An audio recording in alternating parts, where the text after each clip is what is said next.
Imagine a ribbon of land pressed between the vast, glittering expanse of the Mediterranean Sea and the deep, unforgiving sands of the eastern deserts. This narrow corridor, scarcely more than 100 miles wide, serves as the only viable land bridge connecting the two colossal cradles of human civilization, the mighty, eternal Nile Valley of Egypt in the south and the fertile, turbulent plains of Mesopotamia in the north. This is the land of Canaan, and its entire history is written in the dust of passing armies and the cargo of weary merchants. It is a land defined not by its center, but by its edges, a place whose destiny was never truly its own, but was instead perpetually shaped by the immense gravitational pull of the superpowers looming just beyond its borders. To understand this place, we must first understand its geography, for the map is the story. This is the great Egyptian connection, the story of how Canaan served as the bridge of civilizations, the artery through which flowed the ambitions, the gods, and the gold of the ancient world. It was a role that promised immense wealth and trade and ideas, but one that demanded a constant, terrible price in sovereignty and blood. I'm glad you're here, wishing you peace, rest, and maybe a little historical inspiration before sleep. Take a moment to like the video and subscribe, but only if you genuinely enjoy what I do here. I'd love to know where and when you're listening from tonight. Our story begins not with a king or a battle, but with the land itself, long, long before the names we know. We begin in the deep quiet of the late Stone Age, as the last ice sheets retreated far to the north, leaving behind this sliver of fertile ground. Geographically, Canaan is a land of dramatic and sudden contrasts. You have the flat, sandy coastal plain, which would one day host the great international highway known as the Via Maris, the Way of the Sea. This was the primary route, the path of least resistance, and whoever controlled this plain controlled the flow of wealth and war. Just inland, the land rises sharply into a rocky spine of central hills, a region of limestone and terraced valleys, cooler and more isolated, a place where different cultures could hide and hold out. Further east, the world seems to fall away into the great scar of the Jordan Rift Valley, a profound geological trench holding the shimmering, mineral-heavy waters of the Dead Sea, the lowest point on the surface of the earth. Beyond that, another highland plateau rises, separating the valley from the vast Syrian and Arabian deserts. This varied terrain ensured that Canaan would almost never be a single, unified country. It was, by its very nature, a mosaic of small territories.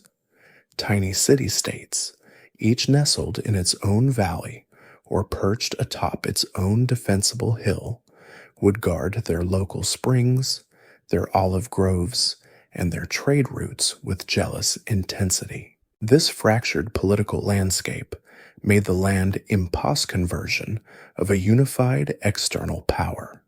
And from the very beginning of recorded history, that power was Egypt. For the pharaohs of the Old Kingdom, looking north from their pyramids at Giza, Canaan, which they often called Rechenu, was a vital, chaotic frontier.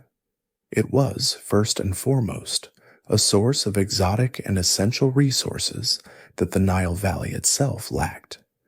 Imagine the relief of an Egyptian ship having sailed the open sea, arriving at the port of Byblos on the northern Canaanite coast. They came seeking one thing above all, the towering, fragrant cedar trees of the Lebanese mountains. This magnificent timber was the essential material for building their sacred funerary barges, the great doors of their temples, and the roofs of their palaces. The scent of cedar resin was the scent of the divine, and it came from Canaan. In return, Egypt sent gold, papyrus, linen, and the unmatched prestige of its high culture.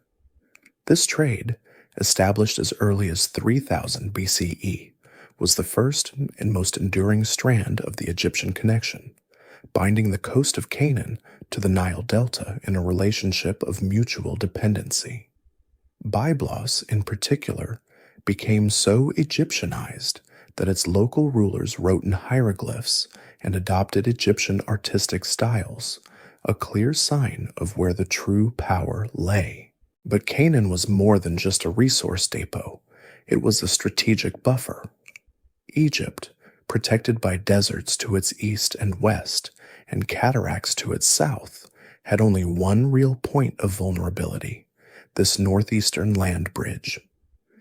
Any ambitious power from Asia, a Hittite king, a Mitannian charioteer, or later an Assyrian warlord, had to come through Canaan to strike at the Nile. Therefore, Egyptian foreign policy for 3 millennia was built on a simple premise: control Canaan. Sometimes this control was light, exercised through trade and strategic alliances with local princelings. At other times, especially during the great imperial phases of the New Kingdom, it was a brutal and direct military occupation, with fortresses, governors, and crippling taxation.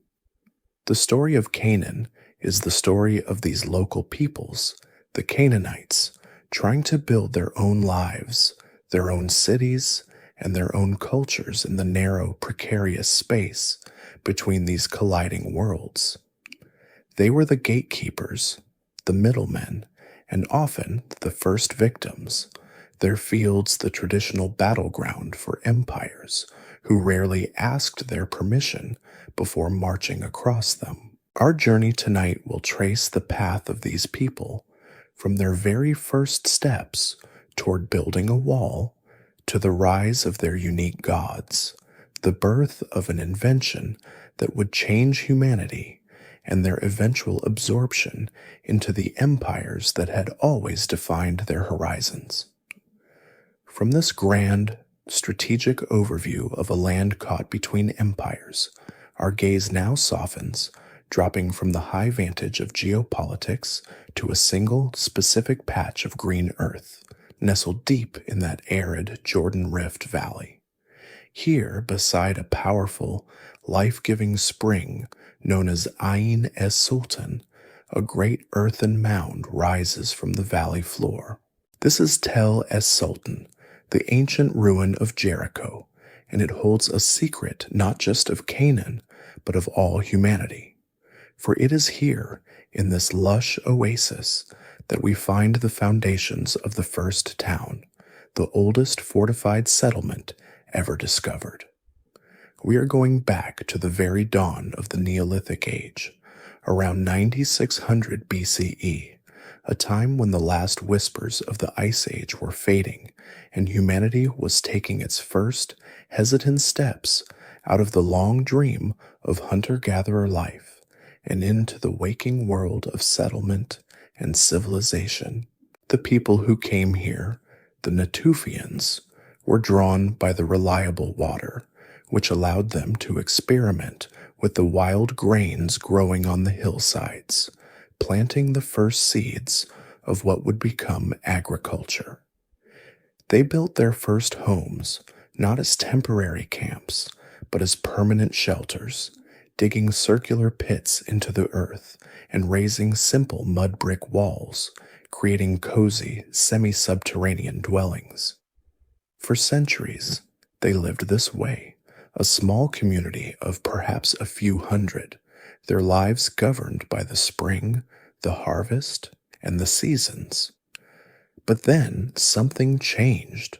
Around 9000 BCE, this small village undertook a construction project of such staggering scale and sophistication that it challenges our very understanding of the ancient past. They built a wall. This was not a simple fence to keep out wild animals. Archaeologists excavating the lowest, earliest levels of the tell uncovered a massive, freestanding stone barrier, surviving in places to a height of 12 feet and perhaps once standing even taller. It was over 6 feet thick at its base, a formidable line of defense encircling their village. And as if this monumental wall were not enough, built into its inner face was something even more astonishing: a solid stone tower. This structure, a marvel of pre-pottery engineering, rises 28 feet high, a 30-foot wide cone of careful masonry. Inside, a steep, narrow staircase of 22 stone steps ascends through the darkness to the summit, a passage clearly meant for human use. For decades, this discovery, the Jericho Tower, has been a profound historical mystery. It was built by a people who had not yet invented pottery, who had no metal tools, who lived in simple, round huts. What possible purpose could it serve? The labor required to quarry, transport, and stack these massive, undressed stones is almost unimaginable for such a small community. It implies a level of social organization, a central authority, and a shared purpose that historians once believed impossible for this era. Was it purely military? It certainly provided a commanding view of the flat valley floor, allowing sentinels to spot any approaching threat, whether human or animal, long before it reached the precious spring. This wall is, perhaps, the first physical evidence of a new human anxiety, the fear of the other. It is the architectural manifestation of surplus, the idea that this is ours and not yours, our water, our grain, our homes. But many scholars believe its purpose was far more complex. Some have noted that on the day of the winter solstice, the shadow of the nearby mountain, Mount Kuruntul, first covers the tower, and then, as the sun sets, plunges the entire village into a sudden, premature darkness. The tower, in this interpretation, was a calendrical and ceremonial device, a way to mark the turning of the great wheel of the year, a place for rituals meant to ensure the sun's return. It was a symbol of the community's power, not over its neighbors, but over the cosmos itself, a sacred mountain built by human hands. As the centuries passed, the culture at Jericho evolved. This initial phase, known as the pre-pottery Neolithic A, gave way to a new, distinct culture. The round huts were replaced by rectangular houses, built of finer, loaf-shaped mud bricks, often with floors of polished red or white plaster. This shift from circle to square is more than just an architectural preference. It reflects a deep change in human society, the creation of multi-roomed houses built for emerging nuclear families, a new concept of private versus public space. But the most intimate and striking evidence these people left behind was found beneath those very plaster floors. They practiced a unique and haunting burial rite. The deceased were interred within the home, but after a time, the skulls were carefully removed from the skeletons. These skulls were then brought back into the world of the living. Using plaster, the people would meticulously rebuild the flesh of the deceased, sculpting the individual features, the nose, the cheeks, the lips, in a form of poignant, lifelike portraiture. Into the empty sockets, they would press cowrie shells, their slits mimicking a gaze that was simultaneously closed in death and wide open in observation. These plastered skulls were then kept within the home, perhaps displayed on shelves or in niches, the tangible presence of the ancestors, the founding members of the household, watching over the daily lives of their descendants. This was not worship of distant, abstract gods, but a powerful ancestor cult, a way of anchoring the family's identity, their history, and perhaps their legal claim to the land and the house itself through the physical remains of those who came before. These silent, shell-eyed faces are the first portraits in human history, a testament to a new, profound connection to lineage and place. Jericho, therefore, is not just a pile of ancient stones. It is the birthplace of the anxieties and allegiances that define civilization, the wall that separates us from them, the tower of communal power, and the treasured ancestors who give a family its name. The plastered skulls of Jericho eventually recede into the deep layers of the Tell, and the land of Canaan passes through millennia of quiet, scattered settlement, a slow and steady period of development where pottery is finally invented and agriculture becomes the undisputed foundation of life. Our story now glides forward to a new chapter, a time of profound technological innovation and strange, haunting artistry. We have arrived at the Chalcolithic period, the Copperstone Age, beginning around 4500 BCE. This era is defined by a revolutionary discovery. Humanity learned that certain greenish stones found in the arid southern deserts of the Arabah Valley could, when heated, weep a shining, malleable substance. This was copper, the first metal to be mastered, and its discovery would change the very nature of power, prestige, and craft. But the people who harnessed this new material were not, as we might expect, cosmopolitan city dwellers. They were a mysterious, semi-nomadic society, leaving behind traces of their lives that are as baffling as they are beautiful. Archaeologists, particularly when exploring the northern Negev desert around modern-day Beersheba, found evidence not of walls and towers, but of entire villages dug into the earth. These were the subterranean homes of the Beersheba culture. In the soft, silty loess soil of the region, these people excavated intricate networks of underground chambers and tunnels, creating complexes that served as homes, workshops, and storage areas. Imagine descending out of the brilliant, blinding sunlight of the desert, down a narrow shaft into the cool, consistent quiet of the earth. The air is still, smelling faintly of dry soil and olive oil from a flickering lamp. Rooms open up, rounded and cave-like, their walls bearing the faint, rhythmic marks of the flint adzes used to dig them. These were not primitive burrows. They were cleverly engineered environments, perfectly adapted to a harsh climate, providing relief from the summer heat and the winter cold. Some archaeologists believe these were the seasonal homes of a transhuman people, pastoralists who grazed their sheep and goats in the hills during one part of the year and returned to these subterranean villages to tend their small crops of barley and wheat, safe within the earth. But these troglodytes were also artisans of the highest order. Within these underground spaces, excavators found small, carved ivory figurines, basalt pillars, and the distinctive churn-like pottery vessels that suggest a sophisticated dairy industry. They were not just surviving, they were thriving in a way no one had before.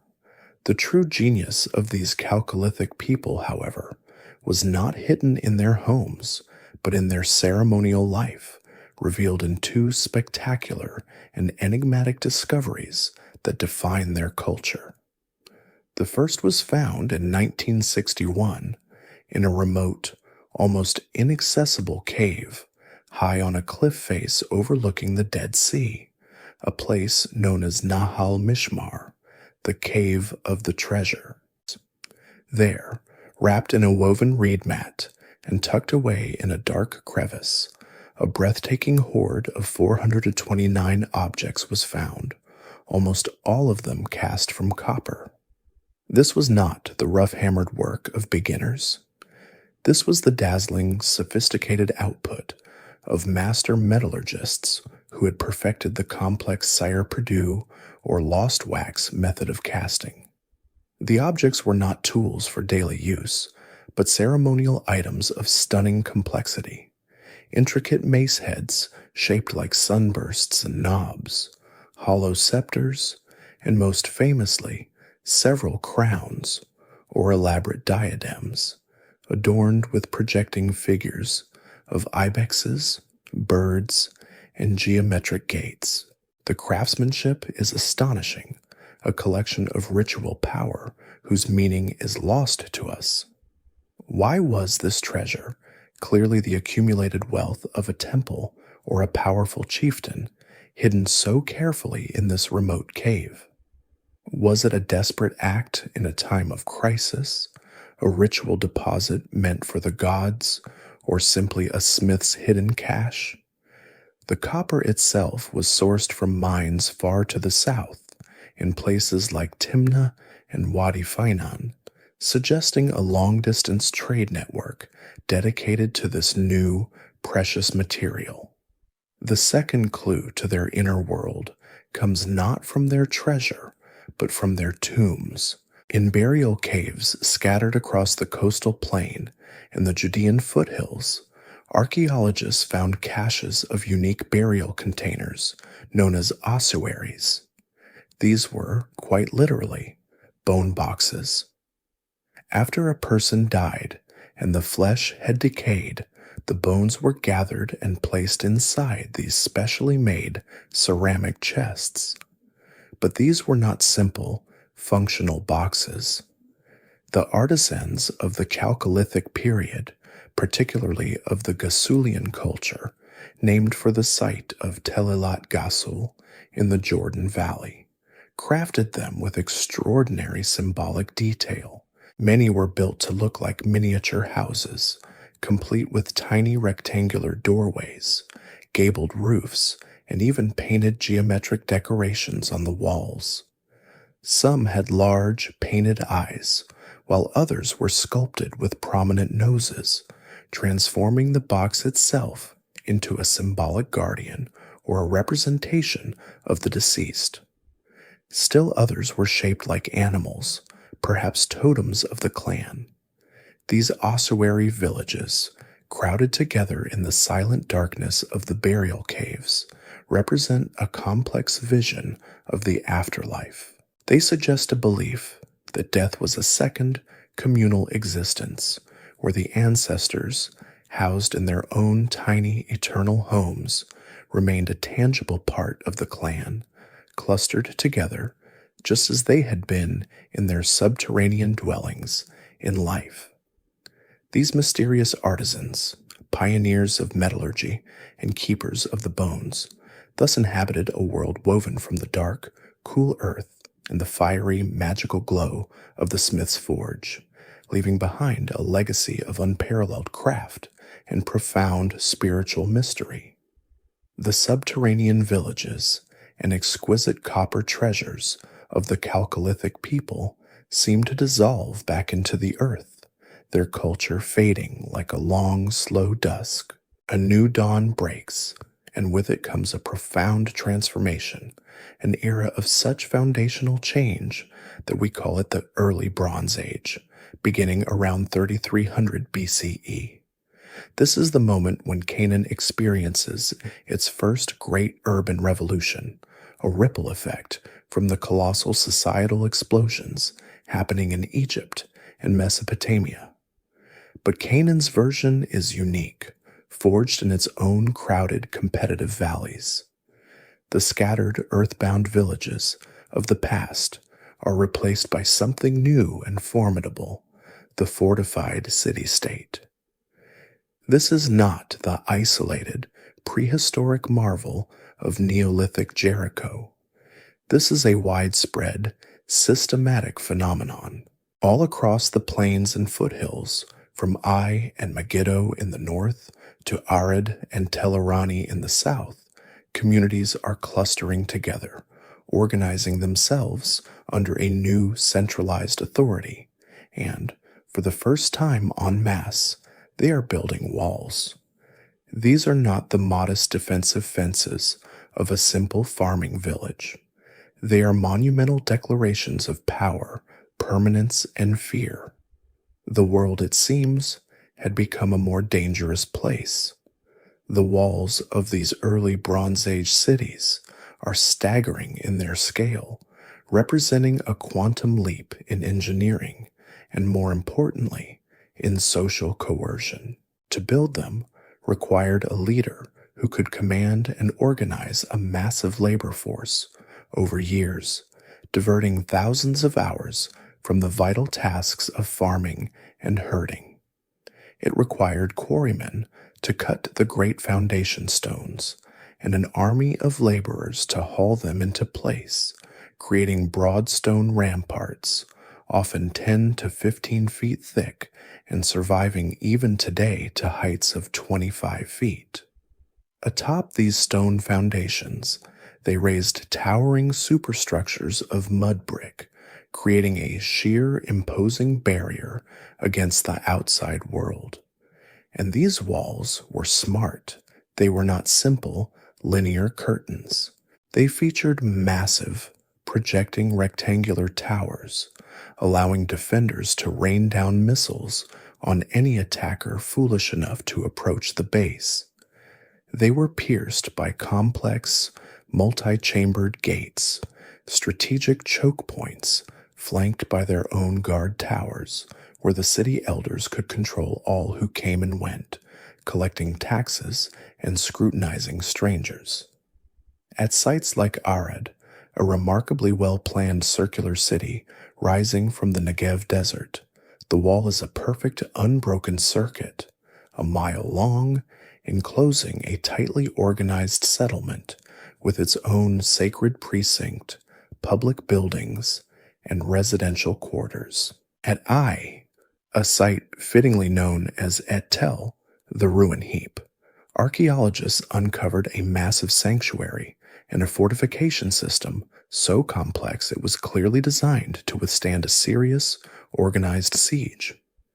But why this sudden, desperate need for defense? The answer lies in the very success of the age. The introduction of the bronze, an alloy of copper and tin, created a revolution in tools and weapons, but tin was rare and had to be imported, fueling intense competition for trade routes. The domestication of the donkey allowed for the transport of goods in unprecedented quantities, making that trade far more lucrative. Intensified agriculture, including the cultivation of the olive and the grapevine, created valuable, processed commodities, oil and wine, that were stored in vast pottery vats, representing concentrated, lootable wealth. This new prosperity created intense internal rivalries. The walls of one city were built not just against distant foreign threats, but against the ambitions of the next city, just a dozen miles away in the next valley, who might covet its spring, its grain stores, or its control of a key trade pass. And then there was the shadow from the south. This new urbanism in Canaan coincided precisely with the unification of Egypt under its first pharaohs. The rulers of the first dynasty, like Narmer and Den, were establishing their power, and they looked north to Canaan as both a trading partner and a target. Egyptian pottery, and even the Serek, an early hieroglyphic cartouche of King Narmer himself, have been found at Canaanite sites like Arad and Tel Irani, evidence of a deep and sometimes violent connection. Egyptian inscriptions from this period speak of smiting the Asiatics. These new Canaanite walls were in part a direct response to the new imperial threat of the Nile Kingdom. They were a collective statement of defiance, an attempt by these nascent city-states to hold their own against a superpower. Inside these protected enclaves, a new form of society crystallized, with a local king or governor, a priestly class tending the city's patron god in a dedicated temple, specialized artisans, and a vast populace of farmers who would stream out of the gates at dawn and hurry back before dusk. This was the first great flourishing of indigenous Canaanite civilization, a network of tiny, proud kingdoms, each defined by the massive stone circuits they drew in the earth, a clear, hard line separating the ordered world within from the growing chaos without. The great, imposing walls of early Bronze Age, Arad and Ai, were more than just shields against a newly dangerous world. They were also the vaults of a new and concentrated prosperity. These cities were not built merely to subsist. They were engines of production designed to create a surplus, and this surplus had a clear and hungry destination.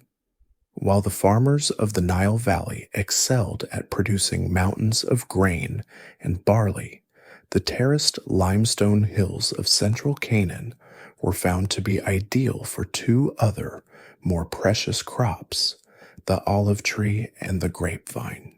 For the first time, these Canaanite city-states began a specialized, large-scale production of high-quality olive oil and wine, commodities that required years of patient cultivation and sophisticated processing in stone presses.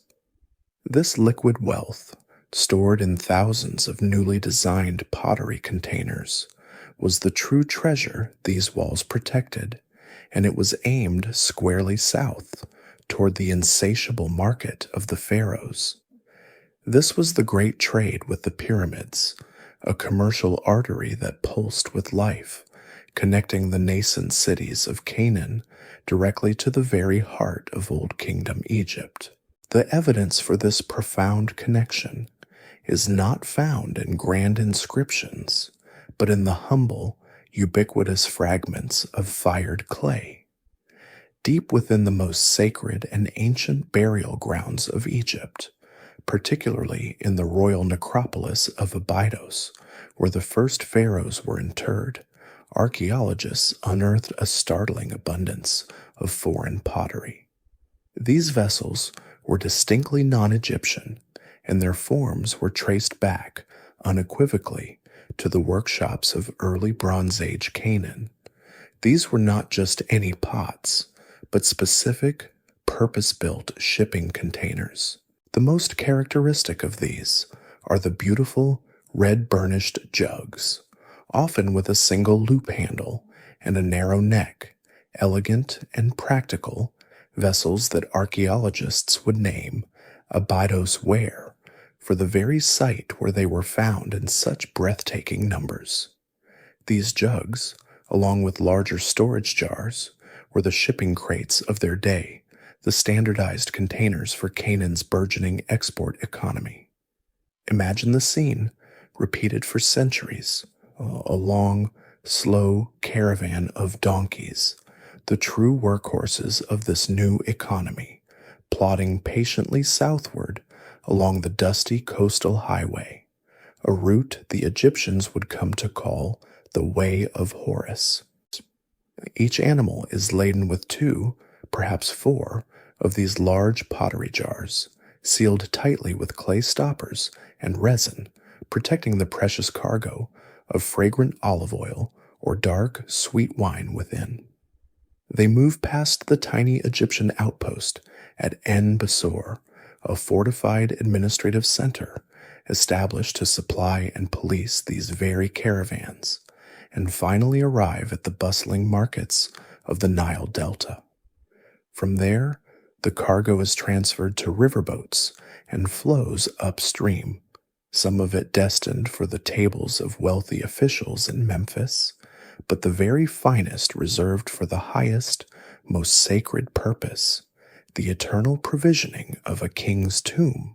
The pharaohs of the first and second dynasties wanted to take the finest products of the known world with them into the afterlife, and that included the renowned vintages and oils of Retjenu, their name for Canaan. This was not a small-scale or haphazard affair.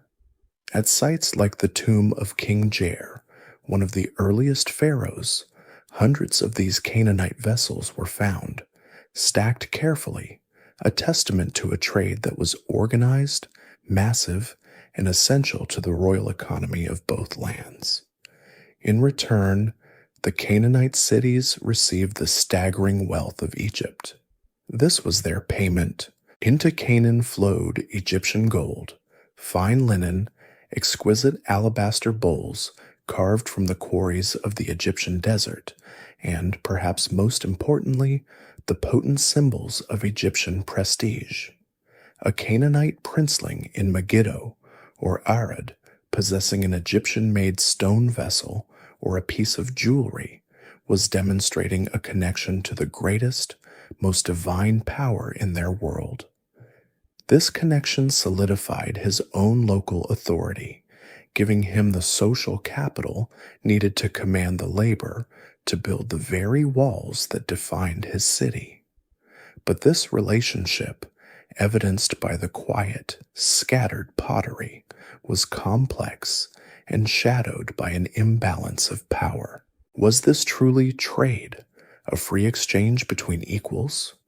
Or was it, in many cases, tribute, the demanded extraction of resources by a dominant power? The answer is likely an uneasy mixture of both. Egyptian royal inscriptions from this period celebrate military campaigns into Canaan, smiting the Asiatics and bringing back captives and booty.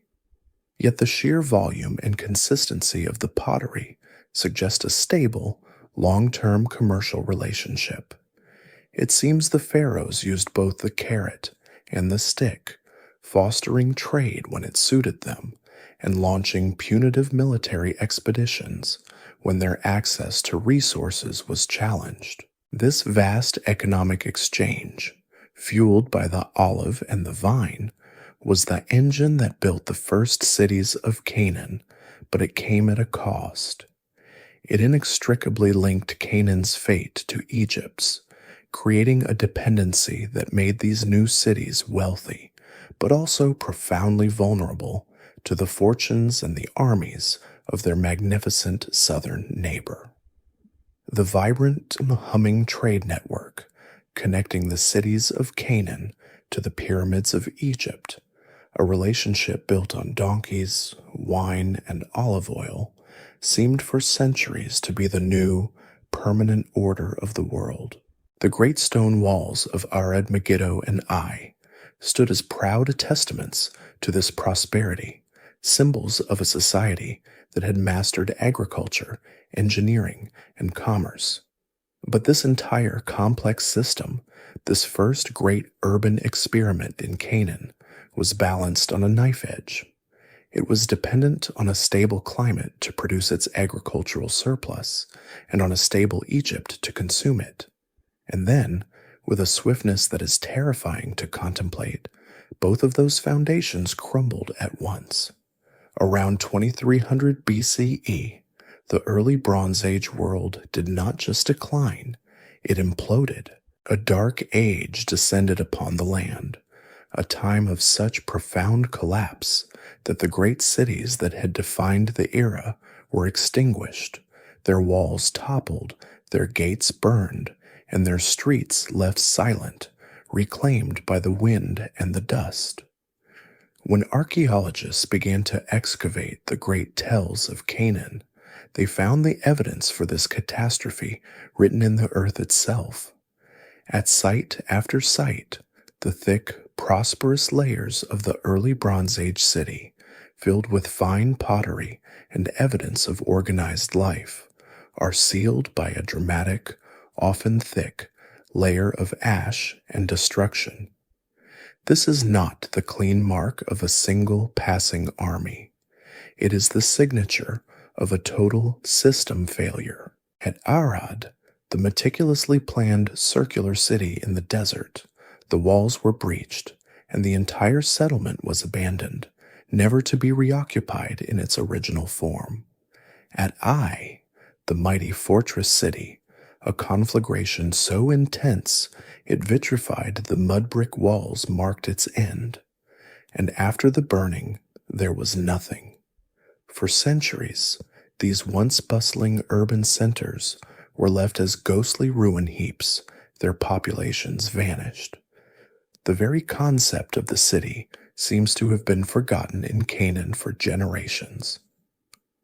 For a long time, the cause of this widespread collapse was a profound mystery. Scholars first looked south to Egypt for an explanation, and indeed, precisely at this moment, the mighty Old Kingdom, the very civilization that built the pyramids, was itself spiraling into chaos. A period of political fragmentation and civil war known as the First Intermediate Period began, and the centralized power of the pharaohs disintegrated. The effect on Canaan would have been immediate and devastating. The primary insatiable market for Canaanite wine and oil simply vanished. The economic engine that supported the kings, the priests, the artisans, and the soldiers of the walled cities seized up. The trade caravans stopped, the flow of Egyptian gold and prestige items ceased, and the authority of the local rulers who depended on that trade would have evaporated.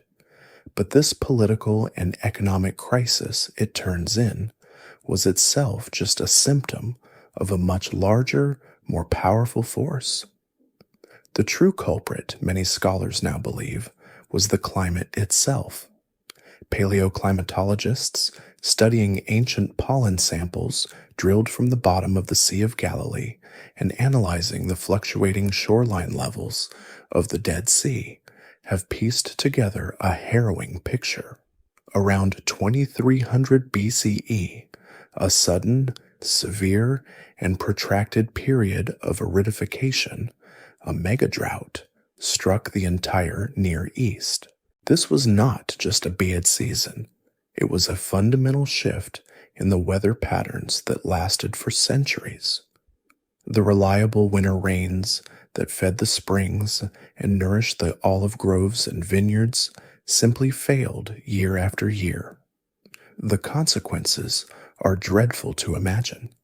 The first to fail would be the delicate, specialized cash crops of olives and grapes, the very heart of the export economy. Then, the staple crops of wheat and barley would wither in the fields. The powerful springs that had given birth to cities like Jericho would have slowed to a trickle.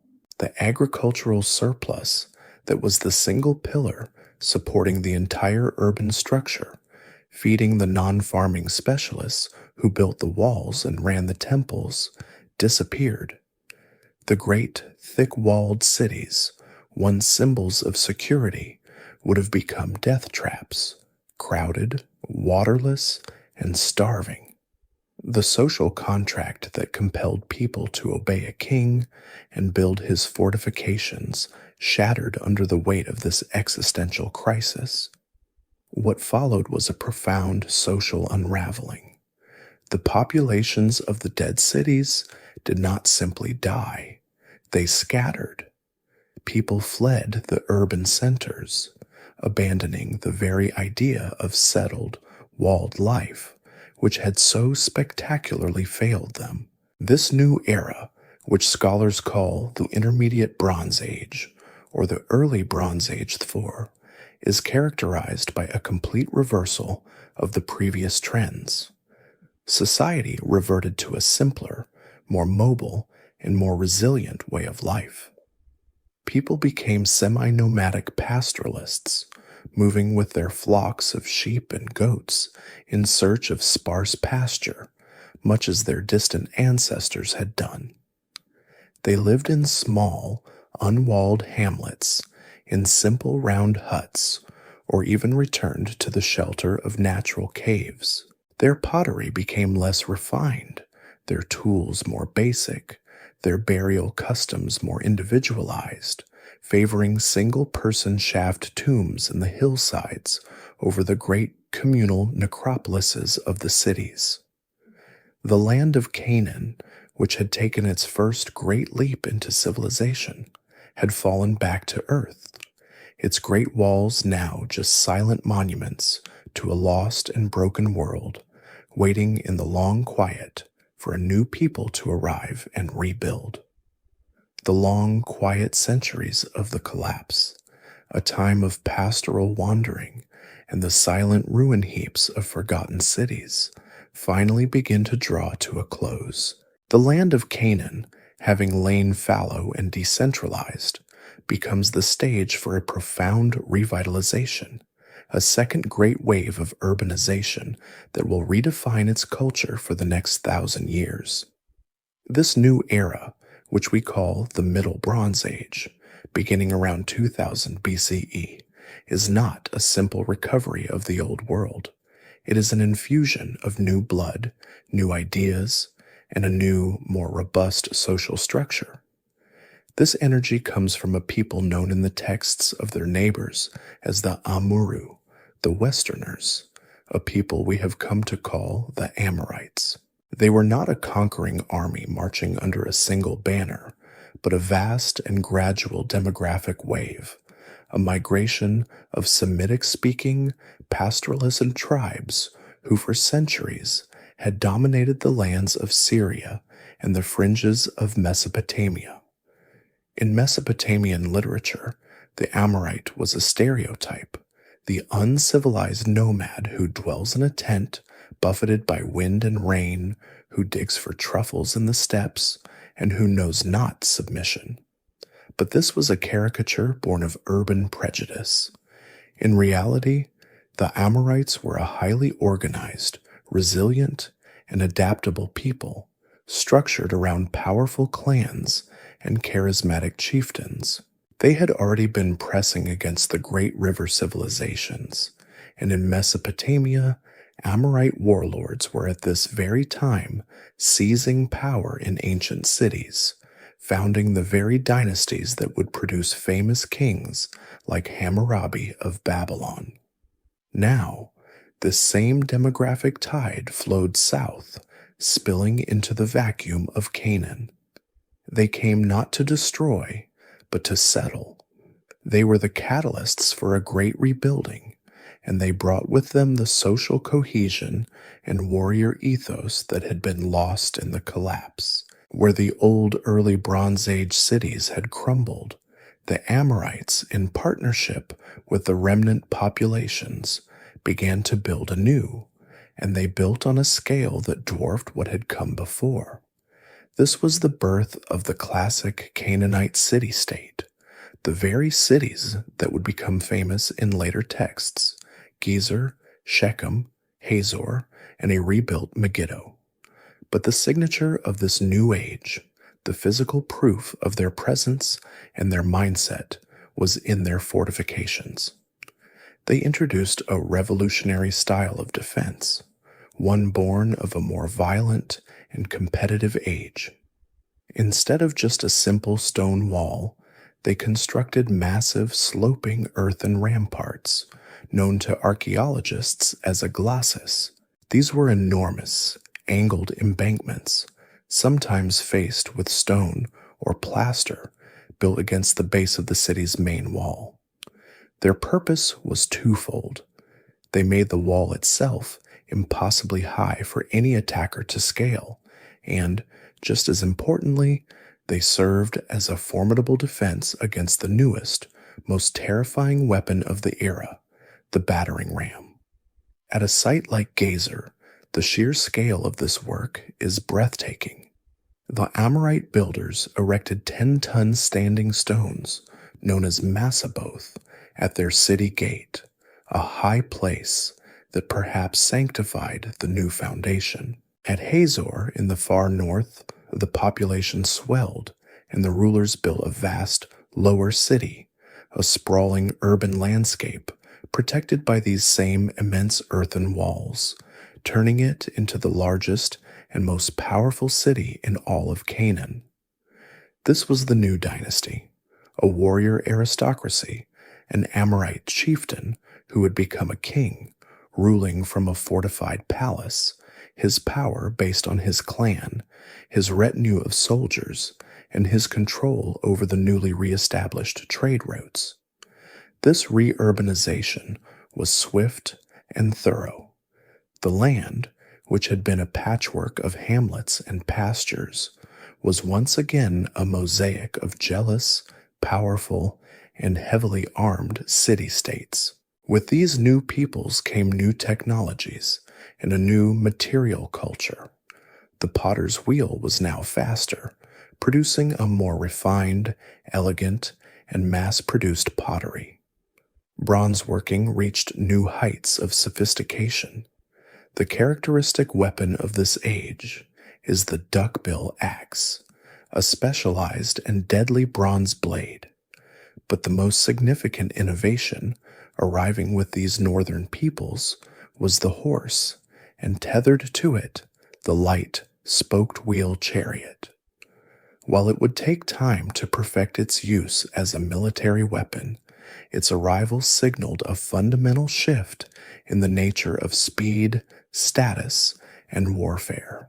This revitalized Canaan, led by its new Amorite dynasties and protected by its mighty ramparts, was now a land of substance once more.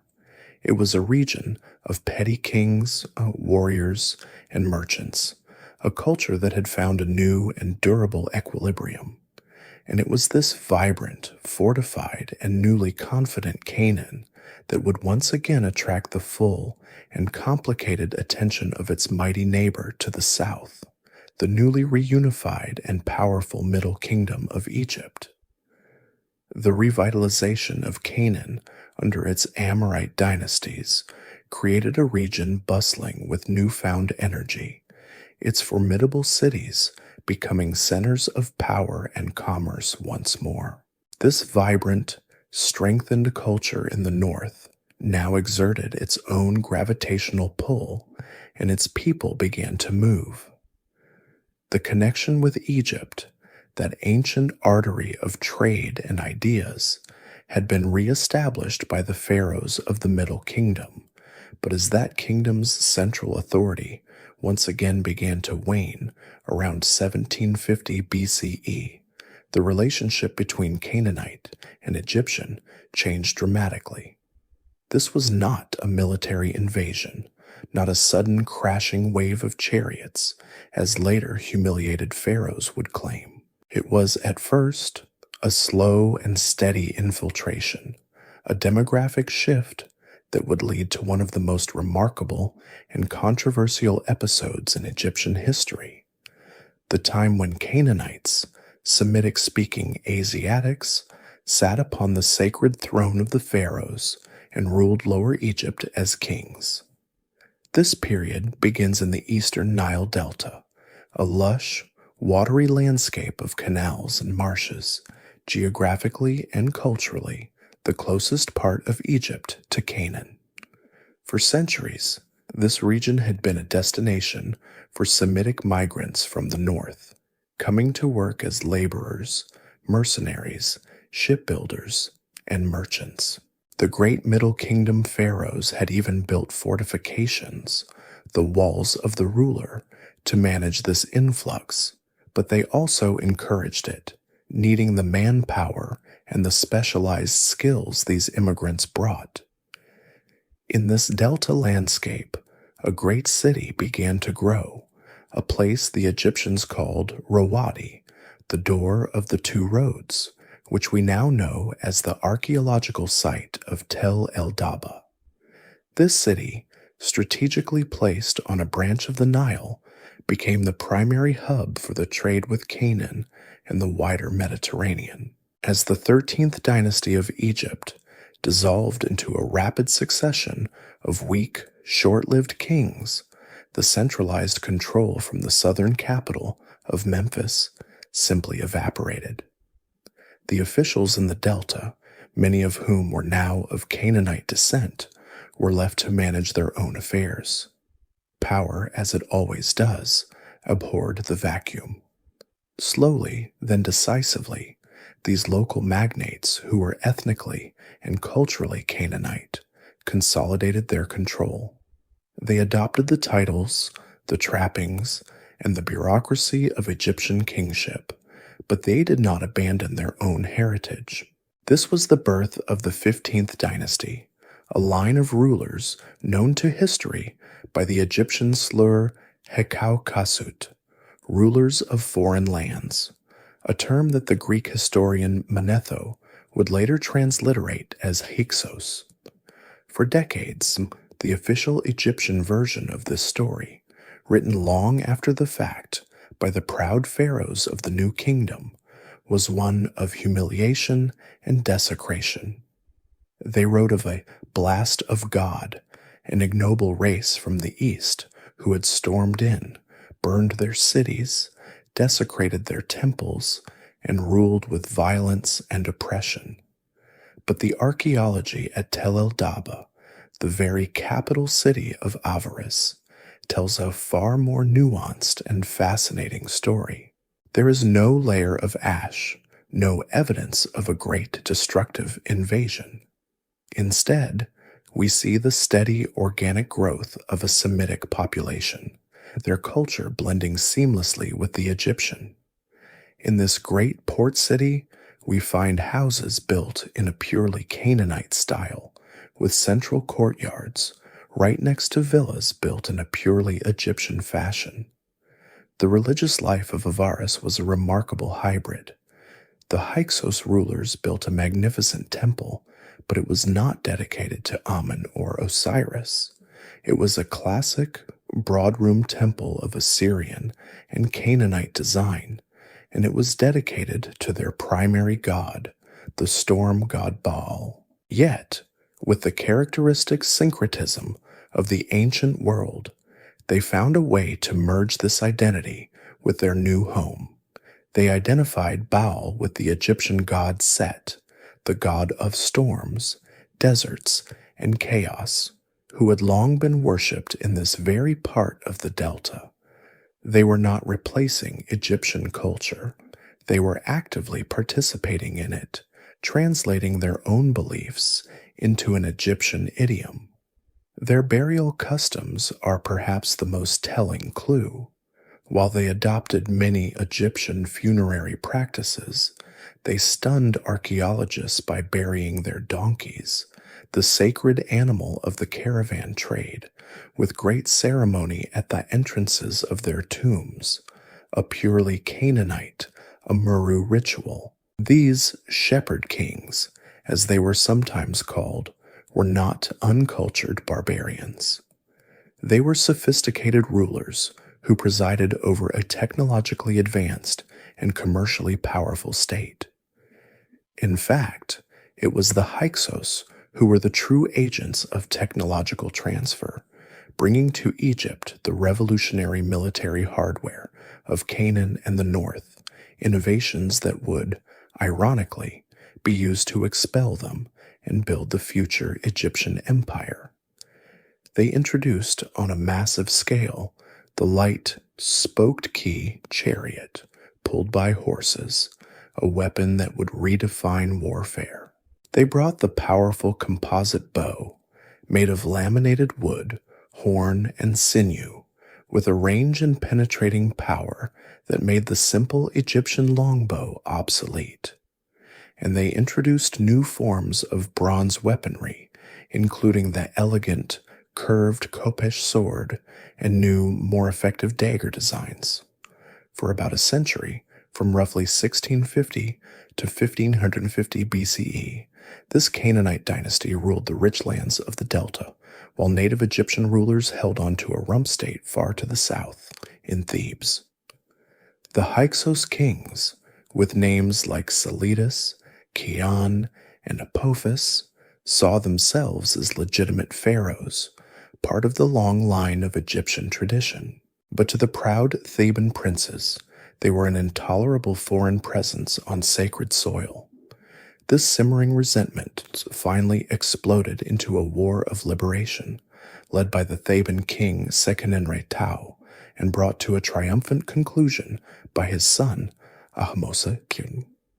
Ahmose stormed Avaris, captured it, and drove the Hyksos and their followers back into Canaan, pursuing them all the way to the fortress of Sheruhen in the northern Negev. This victory was the crucible in which the new kingdom was forged, an era defined by a new, aggressive, and imperialistic Egyptian foreign policy. Egypt would never again tolerate a political vacuum or a foreign power in its buffer zone of Canaan. The Hyksos interlude, this strange time of Canaanite pharaohs, had ended, but it had changed both Egypt and Canaan forever, setting the stage for the next great act of empire. The expulsion of the Hyksos rulers from Avaris was more than a mere political restoration. It was a profound psychological shift for the Egyptian state, forging a new, aggressive imperialism that viewed Canaan as a permanent strategic possession, not just a borderland. This new era, the new kingdom, brought with it an unprecedented level of interaction with Egyptian garrisons, governors, and royal expeditions becoming a constant presence in the Levant. But this intensive contact was not confined to the fertile plains of Canaan. Egypt's ambition drove it deep into the most desolate and forbidding landscapes in its periphery, including the high, sun-scorched wastes of the Sinai Peninsula. It was here, in this crucible of empire and extraction, far from the great cities and libraries, that an invention of such staggering simplicity and power would be born, crafted not by kings or scribes, but by the calloused hands of foreign miners. This was the quiet, almost accidental birth of the alphabet. Arsina's Serabit el-Kadim, a high, windswept plateau in the southwestern Sinai, a place of profound silence, blinding sun, and rocks stained a brilliant, unearthly blue-green. This was the color of turquoise, a semi-precious stone deeply prized by the Egyptians for its symbolic connection to the goddess Hathor, the Lady of Turquoise, a patroness of joy, beauty, and the exotic lands beyond the Nile. For centuries, the pharaohs had sent expeditions to this remote, waterless place to hack the precious mineral from the hard sandstone. These were massive, state-sponsored operations, complete with soldiers for protection, administrators to tally the fines, and priests to maintain the proper rituals at the great, rambling temple dedicated to Hathor that was carved into the mountaintop. But the back-breaking labor of the mining itself was not done by the Egyptian officials. It was the work of conscripted or hired laborers, Semitic-speaking peoples brought from the Egyptian-controlled territories in Canaan. They were the Amu, the Asiatics, men who lived for months at a time in crude miners' camps, toiling in the dark, narrow galleries, their world defined by the chisel, the mallet, and the oppressive authority of their Egyptian overseers. This environment created a unique linguistic hothouse. The Canaanite miner, speaking his own West Semitic language, was surrounded by the formal, visual language of Egyptian power.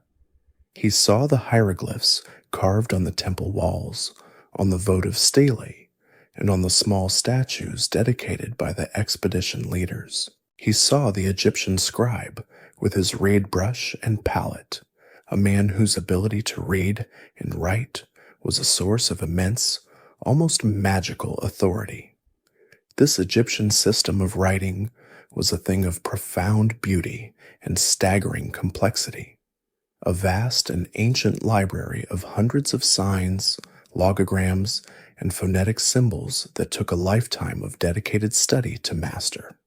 It was a tool of the state, a protected art reserved for the elite, as inaccessible to a Canaanite laborer as the moon. The miner knew what the symbols did. They stored language, but he could not comprehend how.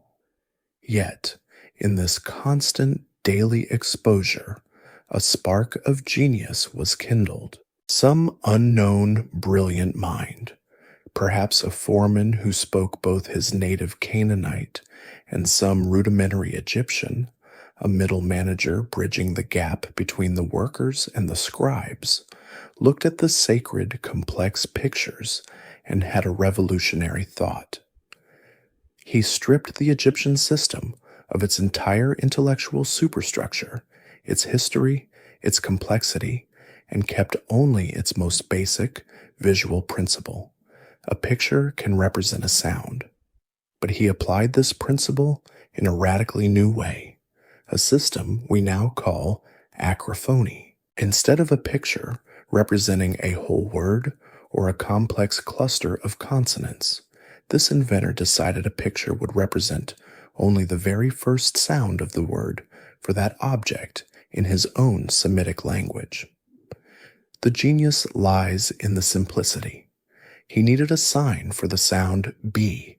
In his language, the word for house was bayit, so he drew a simple boxy pictogram of a house, a floor plan, and declared it would henceforth represent only the sound B. He needed an M sound. The word for water was mayim. He drew the universal symbol for water, a simple, wavy line, and it became the sign for M. The word for ox was aleph. He drew a simple triangular ox head with horns, and it became the sign for the glottal stop sound that began the word. The word for head was rosh. A simple profile of a head became the sign for R. One by one, he and his collaborators created a set of perhaps 27 of these simple, easily drawn pictograms. This was not a syllabary, nor was it a logography. It was the world's first true alphabet, a system where each sign represented a single, basic consonant. This tiny, flexible toolkit could be used to write down any word the user could pronounce, without needing to know thousands of symbols. It was the democratization of writing, a tool taken from the hands of the palace scribes and given to the common man. The evidence for this quiet revolution is carved right into the rocks of Sarabit el-Qadim. In the 1900s, archaeologists found dozens of these crude, simple inscriptions scratched onto rock faces, on small statues, and even on a small sandstone sphinx. They were clearly not the work of a master Egyptian scribe. They were halting, almost like graffiti. For decades they remained a mystery, until the great philologist, Sir Alan Gardner, noticed a recurring group of signs. By identifying the pictograms for house, eye, ox, and cross, and applying their Semitic word sounds, he deciphered a phrase repeated again and again, Ba'alat, to the lady. This was the Semitic miner's name for Hathor, the mistress of the turquoise mines.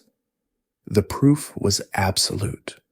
These Canaanite workers, far from home, had taken the most sophisticated writing system in the world, broken it down to its component parts, and rebuilt it from scratch to suit their own needs. This script, which we call Proto-Sinaitic, was their invention.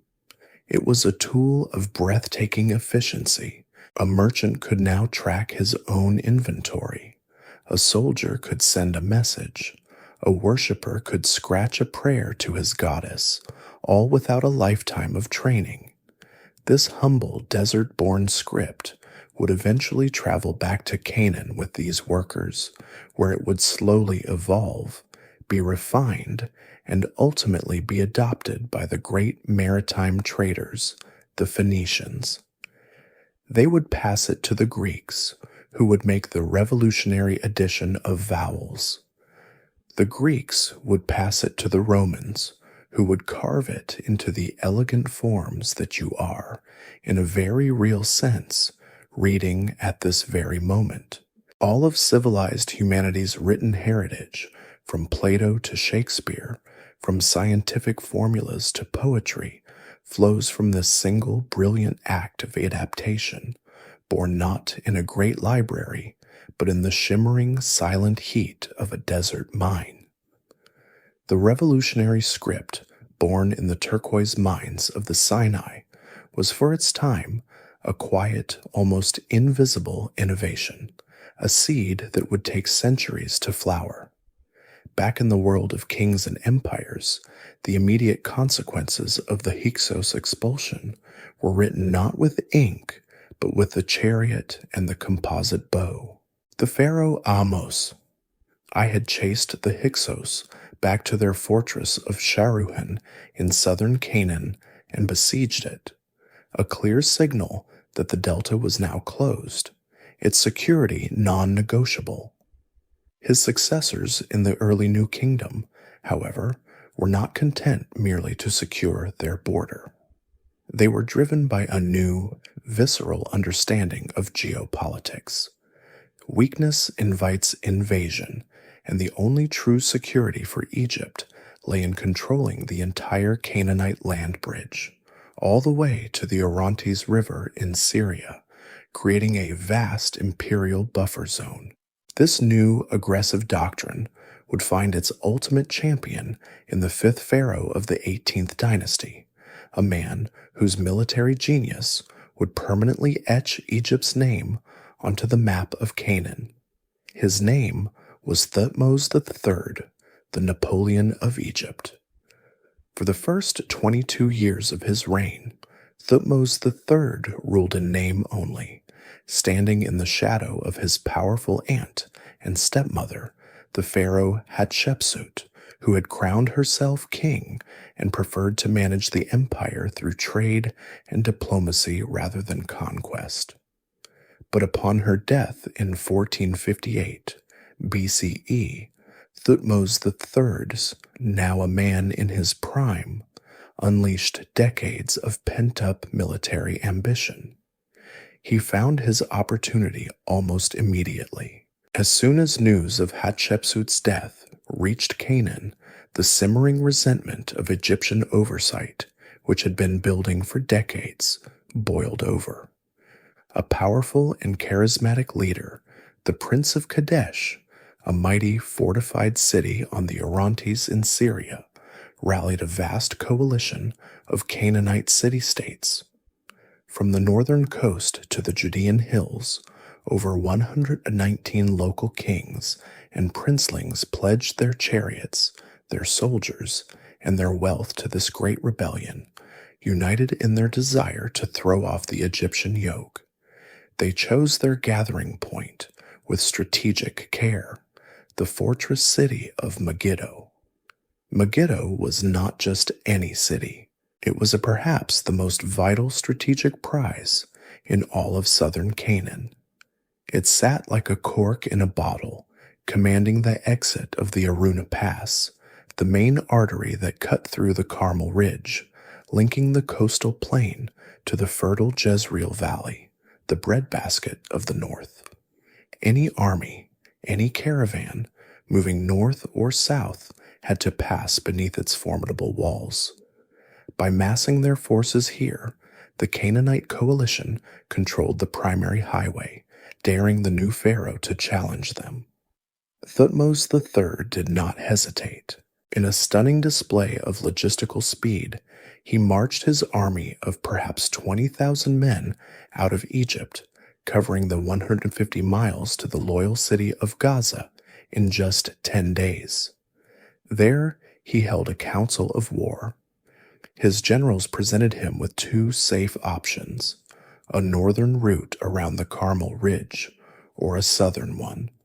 But Thutmose, whose own scribes recorded the campaign in breathtaking detail on the temple walls at Karnak, saw a third, far more dangerous path. This was the Aruna Pass, a route so narrow and treacherous that the inscriptions describe it as a place where horse went after horse and man after man, a terrifyingly tight ravine where his army would be forced into a single file line, vulnerable to ambush for miles. His generals pleaded with him, telling him the enemy was waiting at the mouth of the pass, ready to destroy them piecemeal. But Thutmose III, in a masterful act of psychological warfare and strategic genius, declared that he himself would lead the vanguard.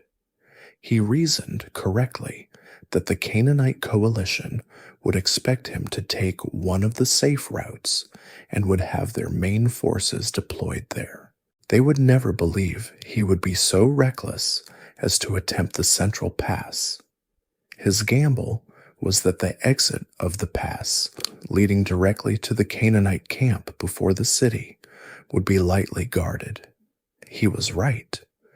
The pharaoh, his person at the head of his army, emerged from the pass into the plain, his elite forces quickly fanning out, securing the area before the stunned and disorganized coalition could react. The Canaanite leaders, who had indeed split their forces to cover the safer routes, were thrown into a panic. They scrambled to recall their troops and form a battle line before the city. The next morning, the battle was joined. This was the Great Battle of Megiddo, the first major, organized chariot battle in recorded history. The Egyptian war machine, perfected in the century since the Hyksos Wars, proved overwhelmingly superior. Thutmose led the charge, his line forming a powerful crescent that attacked the Canaanite center and horned in on their flanks. The Canaanite line, a patchwork of disparate, jealous princelings, broke almost immediately. The rout was total. The terrified Canaanite kings, the inscription at Karnak gleefully records, fled headlong to Megiddo in fear, abandoning their horses, their chariots of gold and silver. They left behind such a vast, glittering array of booty on the field, bronze armor, weapons, and abandoned chariots, that the Egyptian soldiers, whooping in victory, stopped to plunder, a lapse in discipline that cost them the ultimate prize. Had they pursued the enemy immediately, the scribes lamented, the army of His Majesty would have captured Megiddo at that moment. Instead, the surviving rebels scrambled to the city walls, where the terrified inhabitants, who had already barred the gates, let down clothing to haul them up their lords into the city. Thutmose III had won the battle, but now he had to win the city. Megiddo was too strong to take by assault, so the pharaoh did what no Egyptian army had ever done in Canaan before. He settled in for a long, systematic siege. He enclosed this city with a moat and a wall of fresh timber, completely cutting it off from the outside world. The siege, the first well-documented siege in history, lasted for 7 long months. Finally, the wretched Asiatic nobles, starved into submission, came forth upon their bellies to kiss the ground before the power of His Majesty, to beg breath for their nostrils. The pharaoh's victory was absolute. He did not, however, destroy the city or execute the kings. Thutmose III was a statesman as well as a warrior. He understood that these local rulers were more valuable to him alive, as obedient vassals, than dead as martyrs.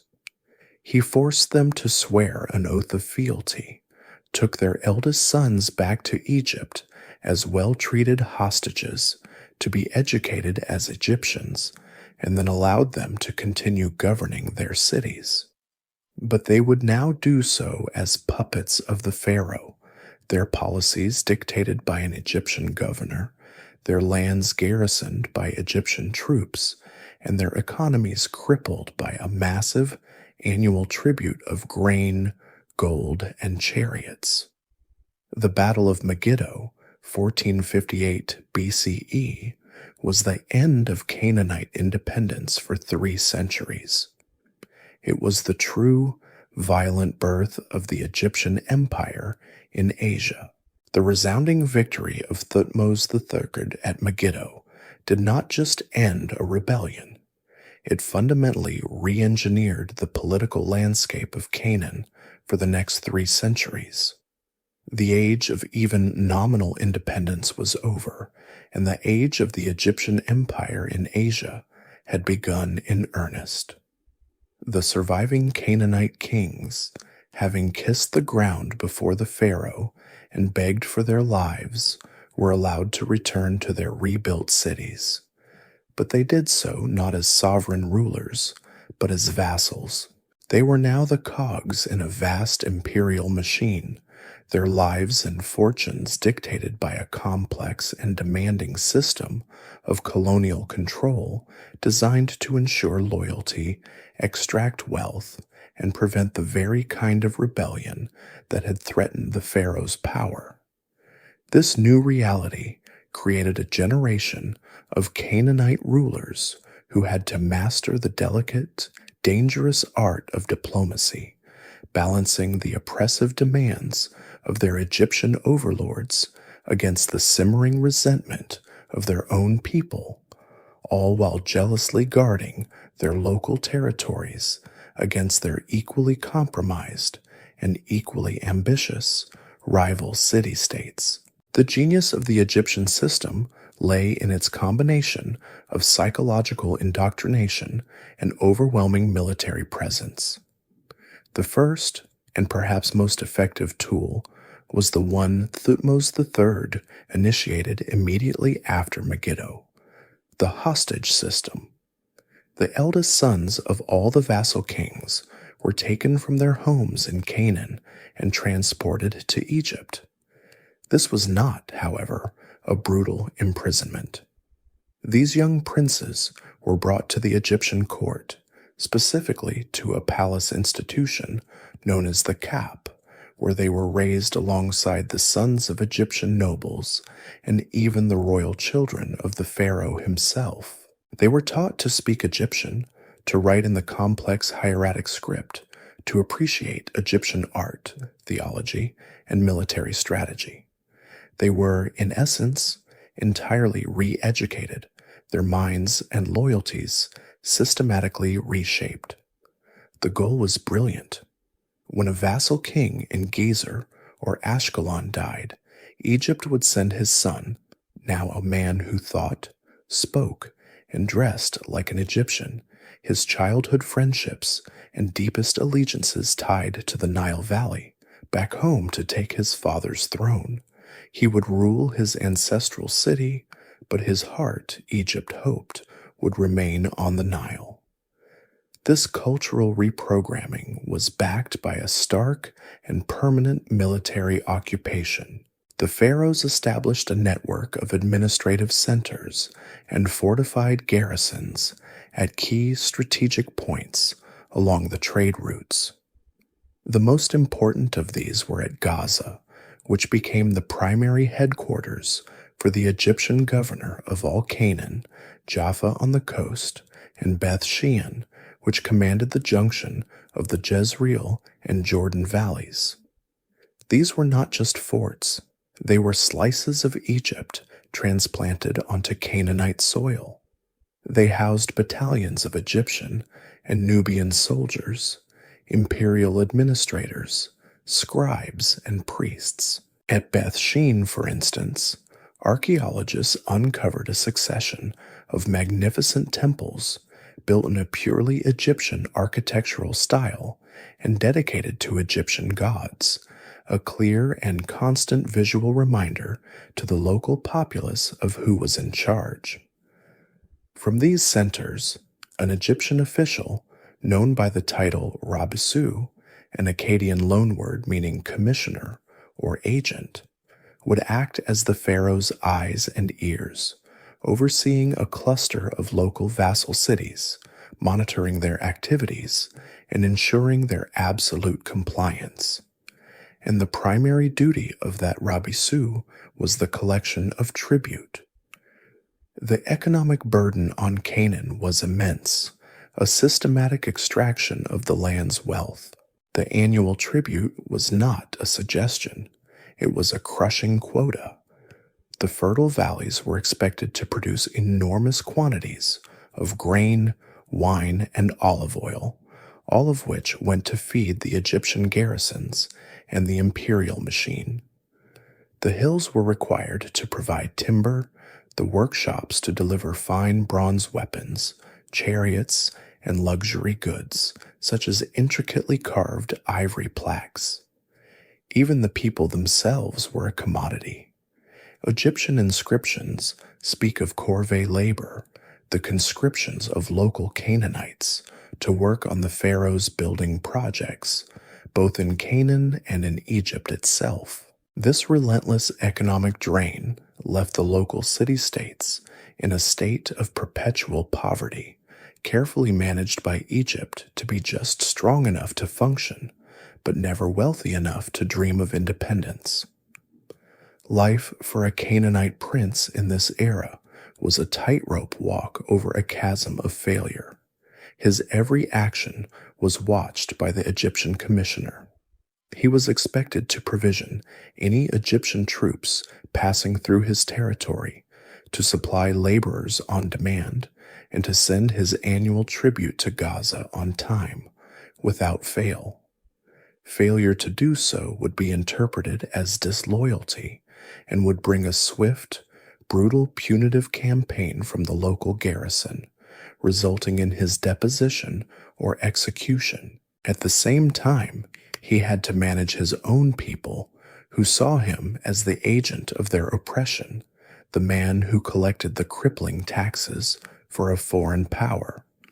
Furthermore, he was in constant, simmering conflict with his neighboring vassal kings. The Egyptian system almost encouraged this, as bickering, jealous princelings were far too busy with their own petty border disputes over a single village or a patch of farmland to ever unite in a grand coalition as they had at Megiddo. This was a world of paranoia, accusation, and desperate diplomacy. A world we would come to know in intimate, painful detail, not through the grand, boastful monuments of the pharaohs, but through a discovery of fragile, buried letters written by the vassals themselves. The precarious, tightrope walking life of the Canaanite vassal, balanced between the demands of his Egyptian overlord and the dangers of his own neighbors, would be known to us only through the grand, silent monuments of Egypt, were it not for a single, miraculous discovery. This discovery was not made in the ruins of a Canaanite city, but deep within Egypt itself, and it was found not by an archaeologist, but by a local peasant woman in 1887. She was digging for compost in the shifting sands of a desolate, long-abandoned ruin halfway between the ancient capitals of Thebes and Memphis. The site was known as Tel El Amarna, and what she found was a cache of odd, pillow-shaped clay tablets, inscribed not with the beautiful, flowing hieroglyphs of Egypt, but with the dense, wedge-shaped cuneiform script of Mesopotamia.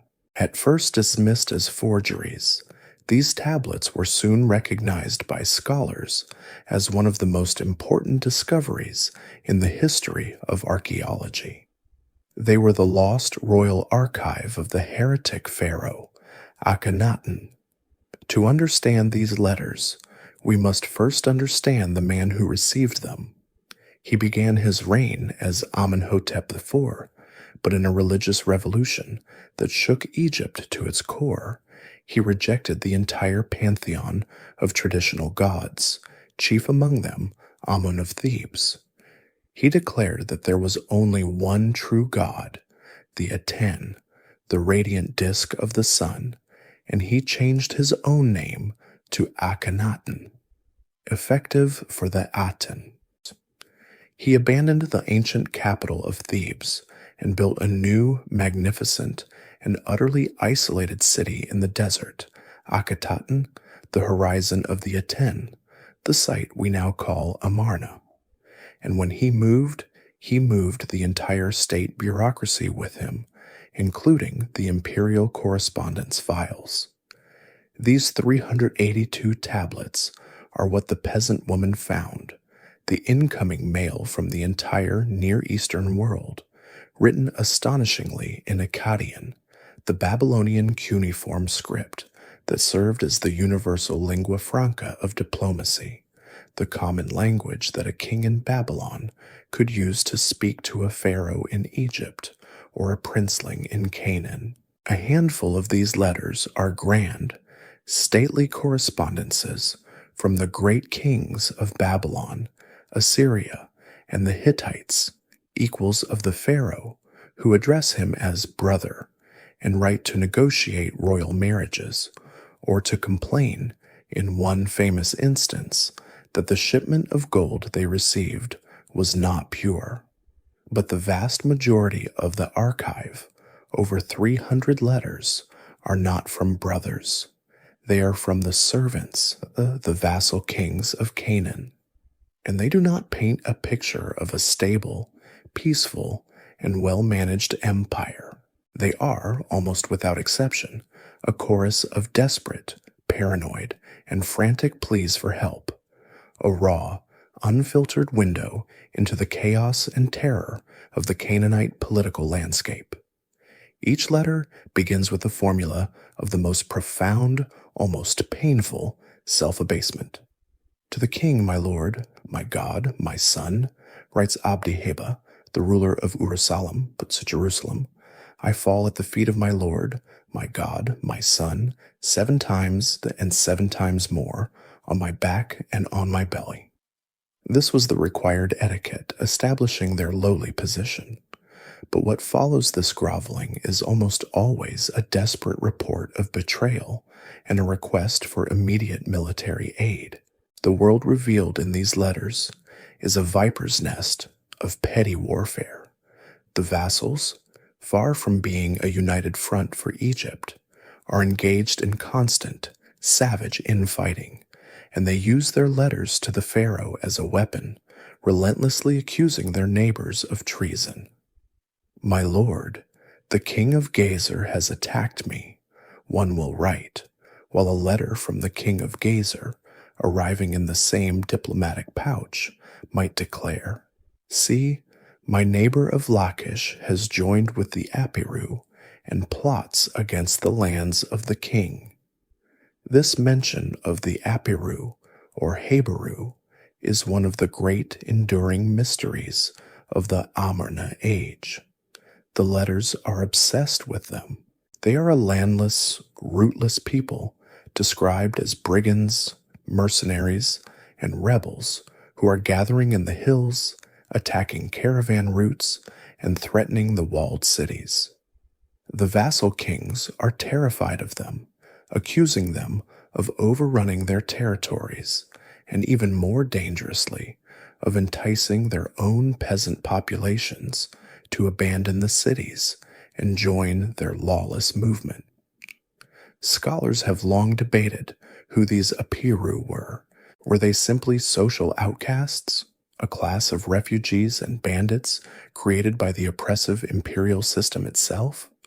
Or, as many have noted with fascination, does their name bear a tantalizing, if unproven, linguistic echo of the word Hebrew? The most complete and tragic story comes from a man named Rib-Ada, the king of the vital port city of Byblos, the ancient friend of Egypt. Rib-Ada is the most prolific correspondent in the archive, sending over 60 letters that form a heartbreaking running commentary on his own slow-motion destruction. He pleads, begs, and cajoles the pharaoh for a small contingent of Egyptian petate, archers, to help him defend his city against the rising, ambitious Amorite kingdom to his north, led by the warlord Azaru, who Ribada insists is a traitor secretly allied with the Hittites. "Why has my lord the king neglected his loyal city?" he writes. "Send troops, send a garrison." As the archive progresses, his letters grow more frantic. His allies are falling, his own people are turning against him, and he is trapped in his city. "Let the king my lord rescue me from the hand of my enemies," he begs, "or I will be as a dead man." The letters from Byblos eventually fall silent. The archive's cold implication is that no help was ever sent, and Rib-Ada was overthrown and killed. This is the great, stunning revelation of the Amarna letters. In letter after letter, the kings of Canaan cry out for Egyptian soldiers, for provisions, for the pharaoh to simply show his face and restore order. And in almost every case, the archive provides no reply, no evidence that Akhenaten, lost in his ecstatic worship of the sun disk and the construction of his new city, ever did anything at all. The mighty Egyptian empire, built with the blood of Thutmose III, was, for these critical years, an empire of paper, its borders dissolving and its loyal servants left to perish, their final desperate words preserved by pure chance in the dry sands of their absent master's abandoned capital. While the desperate letters of Abdi-Heba and Rib-Ada reveal a southern Canaan crumbling under neglect, factionalism, and the shadowy threat of the Apiru, our historical gaze now pans northward, up the Phoenician coast, past the very city of Byblos, where Rib-Ada met his tragic fate. We travel to the northernmost edge of the Canaanite cultural world, to a magnificent, high mound overlooking the blue Mediterranean, a site known today as Ras Shamra in modern Syria. This was the location of ancient Ugarit, a city of such wealth, power, and cultural brilliance that it stood not as a mere vassal, but as a cosmopolitan kingdom in its own right. While the cities of the south were pawns in Egypt's imperial game, Ugarit was a sophisticated player on the grand chessboard of the late Bronze Age, a glittering port that looked not just inland to Mesopotamia or south to Egypt, but outward across the sea to the copper-rich island of Cyprus, which they called Alashia, and to the mysterious emerging world of the Mycenaean Greeks. Ugarit was, above all, a city of commerce. Its location was strategic perfection, a natural harbor that served as the ideal terminus for the great overland caravan routes that snaked westward from the Euphrates and Mesopotamia. Goods that had traveled for months across the desert, tin from Afghanistan, lapis lazuli from the east, textiles from Babylon, were offloaded in Ugarit's bustling markets. Here, they were transferred into the holds of sturdy Canaanite ships and exchanged for the great commodities of the West, massive quantities of copper from Cyprus, and perhaps even the elegant, painted pottery arriving from the Aegean. The city's own economy was robust, exporting vast quantities of grain from its fertile coastal plain, timber from the mountains behind it, and, most famously, the brilliant purple-dyed textiles that were the envy of the ancient world. The vast royal palace, unearthed by French excavators, led by Claude Schaeffer, was a sprawling complex of over 90 rooms, multiple courtyards, and its own archives, a clear testament to the immense wealth and administrative complexity this trade generated. Politically, Ugarit was forced to be a nimble acrobat. It was caught not just between Egypt and Mesopotamia, but between Egypt and the new formidable superpower that had arisen in Anatolia, modern-day Turkey, the Hittite Empire. For most of its existence in the late Bronze Age, Ugarit was a vassal, but it was a vassal of the Hittite great king, not the Egyptian pharaoh. This gave it a different political orientation, and it was often treated with the respect due a major kingdom, a strategic ally that policed the northern end of the Levant for its Hittite masters. But the true splendor of Ugarit, the discovery that would change our understanding of the ancient world, was found, as at Amarna, in its libraries. In 1928, a farmer tilling his field struck a stone slab that proved to be the roof of a tomb. The ensuing excavations uncovered not just the palace, but temples dedicated to the great gods Baal and Dagon, and most incredibly, several archives containing thousands of clay tablets. Many were written in Akkadian, the expected diplomatic language, but the excavators also found hundreds of tablets inscribed in a completely unknown script. It used wedge-shaped cuneiform signs, pressed into the clay with a stylus, but it was not the complex syllabary of Mesopotamia. This script, scholars quickly realized, was an alphabet.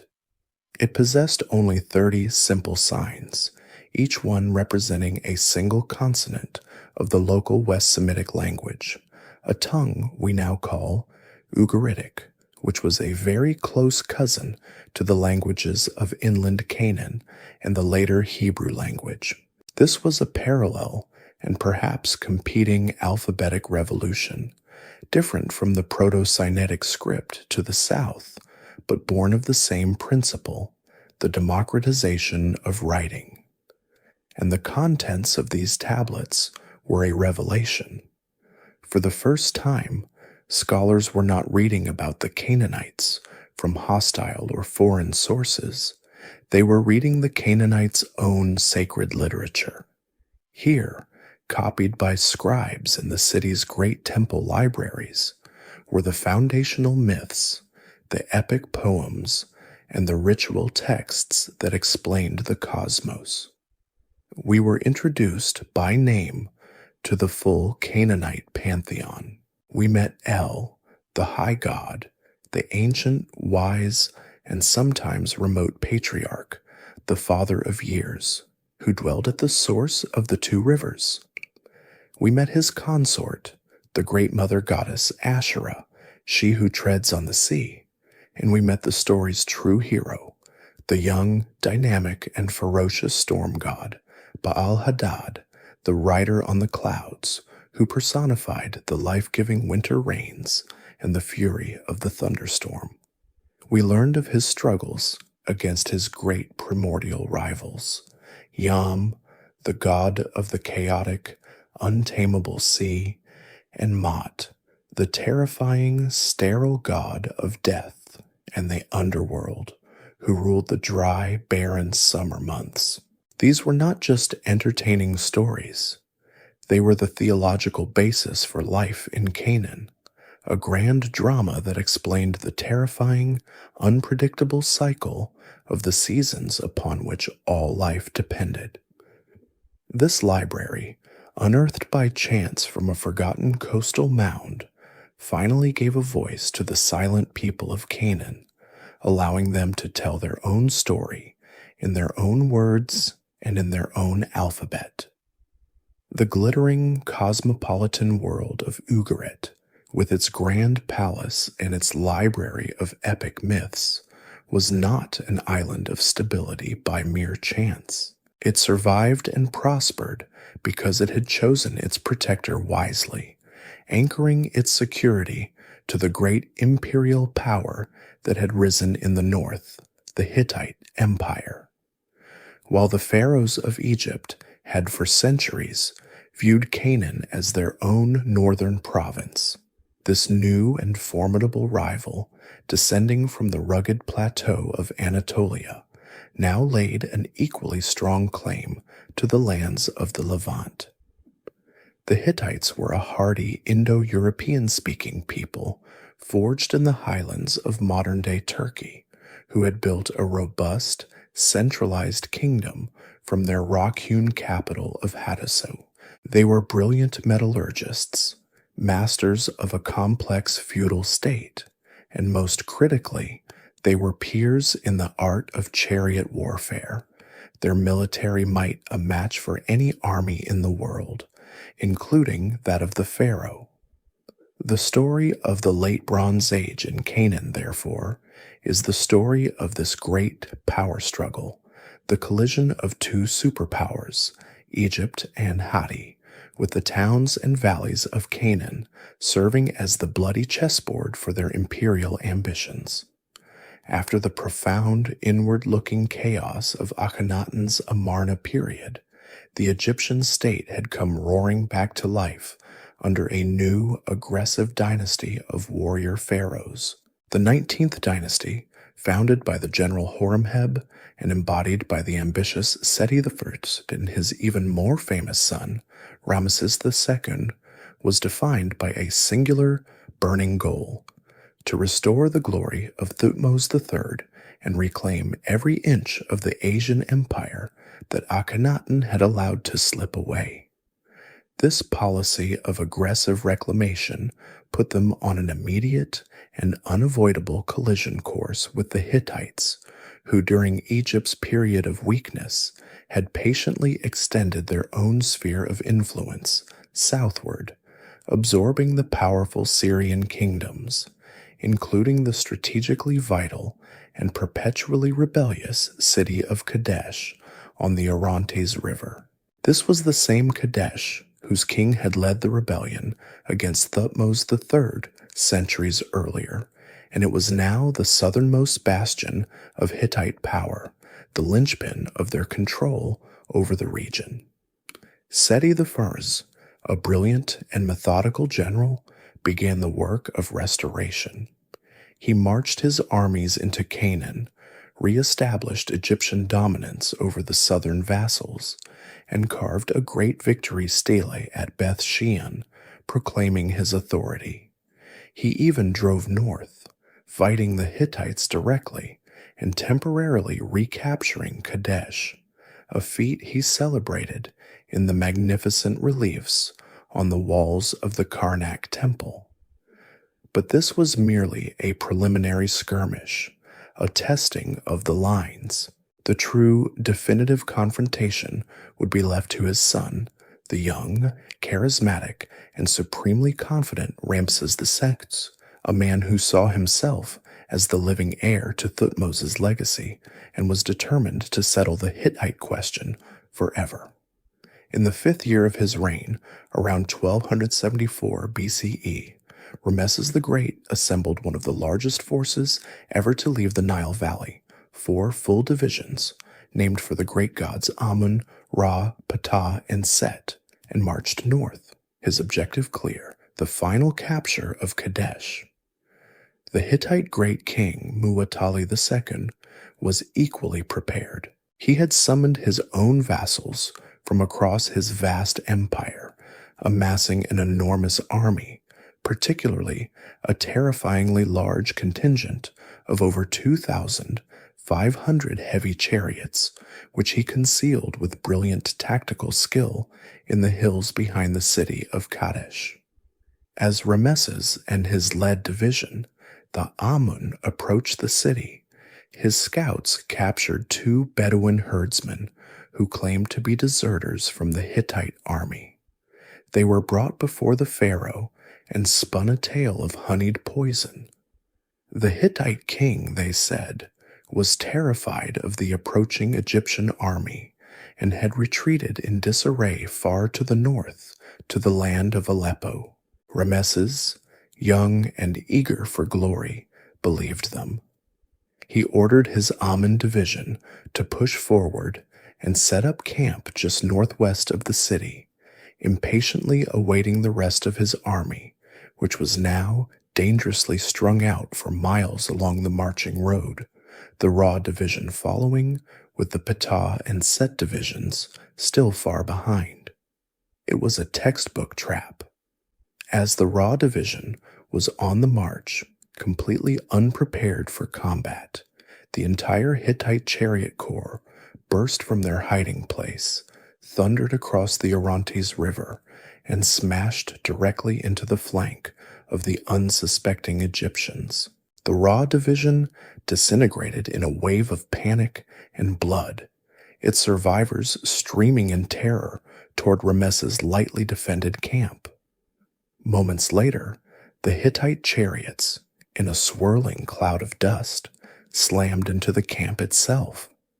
The Egyptian battle line collapsed, and the pharaoh found himself surrounded, his army on the verge of total annihilation, a disaster of his own making. What happened next became the centerpiece of Ramesses' entire 67-year reign. According to his own massive propagandistic inscriptions carved on temple walls across Egypt, the pharaoh, abandoned by his cowardly troops, personally called upon his father, the god Amun, and single-handedly charged the Hittite lines like a burning flame, cutting his way through the enemy and holding the field almost alone. The reality was likely less divine, but no less dramatic. Ramesses and his elite bodyguard did manage to rally a desperate last-ditch defense, just as a late-arriving contingent of his elite Naaran troops, perhaps Canaanite mercenaries themselves, appeared on the field, surprising the Hittites, who had dismounted to plunder the rich Egyptian camp. The battle raged for the rest of the day, a brutal, swirling melee that ended in a bloody stalemate. The Hittites had failed to kill the pharaoh, but Ramesses had utterly failed to capture Kadesh. Though he returned to Egypt and proclaimed Kadesh as the greatest victory in history, the political reality was that the Hittites remained firmly in control of northern Syria. For years, the two empires engaged in a costly Cold War, a proxy battle fought across the vassal states of Canaan. But this endless, grinding conflict was slowly bleeding both sides, all while a new, dangerous power, Assyria, was rising in the east. Finally, in 1259 BCE, Ramesses II and the new Hittite king, Hattusili III, did something revolutionary. They negotiated the world's first known international peace treaty, a document of eternal brotherhood that they swore upon their respective gods. They agreed to a permanent border, dividing the Levant between them. The Hittites would keep the north, including Ugarit, and Egypt would keep the south. Canaan was now, by formal decree, a land split in two, its fate decided not by its own kings, but by a diplomatic document exchanged between two distant foreign capitals. The great treaty between Ramesses and Hattusili, carved in stone and sworn upon the gods of both Hatti and Egypt, brought a measure of weary, imposed peace to the battle-scarred fields of Canaan. This new official border, dividing the land into northern and southern spheres of influence, was a reality of maps, governors, and garrisons. But beneath this layer of imperial politics, a much older and more unified world throbbed with its own life, the world of the spirit. The gods of Canaan, unlike its kings, did not recognize the pharaoh's border. A farmer in Egyptian-controlled Gezer and a merchant in Hittite vassal Ugarit would have, on a fundamental level, understood each other's prayers. They looked up at the same capricious sky, feared the same devouring sea, and felt the same deep, gnawing anxiety during the long, rainless months of summer. It is to this divine, internal landscape that we must now turn, for to understand the people of Canaan, we must first understand the gods who ruled their storms, their stars, and their hearts. For centuries, this pantheon was known to us only through the hostile, filtered lens of its later rivals, particularly the writers of the Hebrew Bible, who depicted the Canaanite gods as cruel, decadent, and false idols. But the miraculous discovery of the temple library at Ugarit, as we have seen, pulled back this veil of propaganda, allowing the gods of Canaan to speak for themselves in their own epic poems and ritual texts. What they reveal is not a disordered collection of primitive spirits, but a complex, dramatic, and deeply human divine family, a pantheon whose structure and struggles mirrored the very landscape in which they were worshipped. At the head of this sprawling, often contentious family sat the great patriarch El. His name was not a name, but the simple ancient Semitic word for God, a sign of his primacy. In the myths from Ugarit, he is depicted as the ultimate authority, the father of years, the king, and the creator of creatures. He is a figure of immense, distant majesty, a wise, gray-bearded sovereign who dwells in a cosmic tent at the source of the two rivers, the mythic headwaters of all the world's fresh water. His power is foundational. It is El who presides over the divine council, and it is his decree that ultimately legitimizes the rule of the other gods, or even the kingship of a human ruler. But like many an aging patriarch, he is often portrayed as remote, detached from the daily, messy struggles of the world, a final court of appeal rather than an active champion. When petitioners come to him, they find him in his tent, and his decisions, while final, can sometimes be swayed by the arguments of the younger, more energetic deities.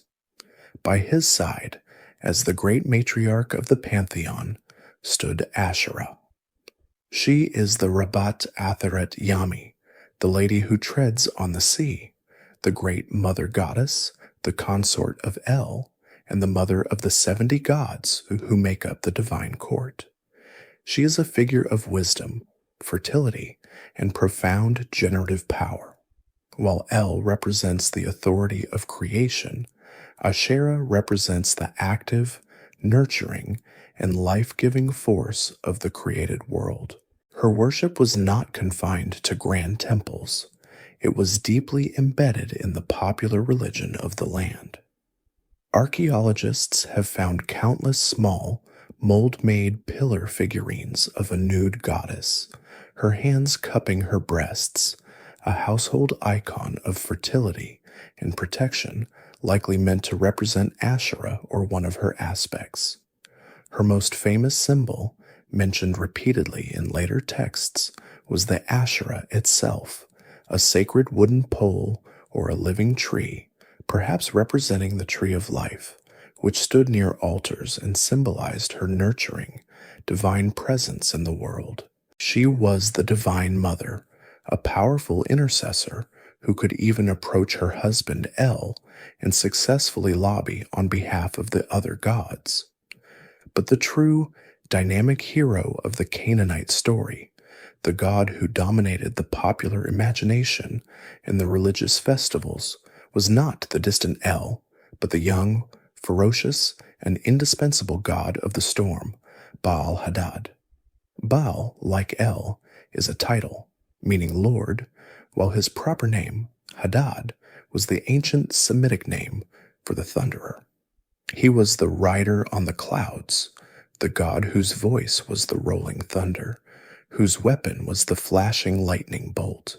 In a land like Canaan, so utterly dependent on the seasonal winter rains, Baal was not merely a god, he was survival. His arrival each autumn was a literal resurrection of the world, the moment when the parched, brown, and death-like land would suddenly burst forth in a riot of green. His storms were the life-giving pulse of the cosmos. Consequently, He was the great warrior god, the divine champion who defended the cosmic order from its most terrifying threats. The myths found at Ugarit, which we will explore, are not, in fact, centered on El's majestic rule. They are centered on Baal's dramatic, violent, and uncertain struggle for dominance. His great enemies were forces of profound, elemental chaos, deities who represented the deepest fears of the Canaanite people. The first was Yam, the god of the boundless, chaotic, and terrifying sea. The sea was not, for the Canaanites, a place of tranquil beauty. It was a hungry, untamable monster that constantly encroached on their fragile strip of habitable land. Baal's mythic battle against Yam, his victory over the sea god, was what established the very boundaries of the cosmos, pushing the ocean back to its limits and making the dry land safe for humanity. His other great rival was even more terrifying, Mot, the god of death. Mot was not a figure of judgment, but of sterility, the divine personification of the underworld, the parched, rainless desert, and the killing, suffocating power of the summer drought.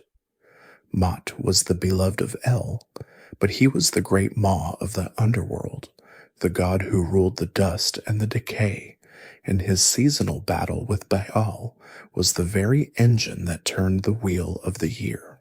This divine court was rounded out by other vivid figures, most notably Baal's sister and lover, the terrifyingly fierce virgin warrior Anat, a goddess of the hunt and of war, who is portrayed as wading gleefully, knee-deep, in the blood of her enemies, and who would prove to be Baal's most loyal and ruthless ally in his struggles. This divine family, the majestic, remote El, the nurturing Asherah, the fierce Anat, and the heroic storm god Baal, was not a static portrait. The tablets from Ugarit did not just give us a list of names. They gave us a libretto, a grand, unfolding drama known as the Baal cycle. This is perhaps the central literary masterpiece of the Canaanite people, a long, fragmented epic poem that provided the mythic charter for their entire world.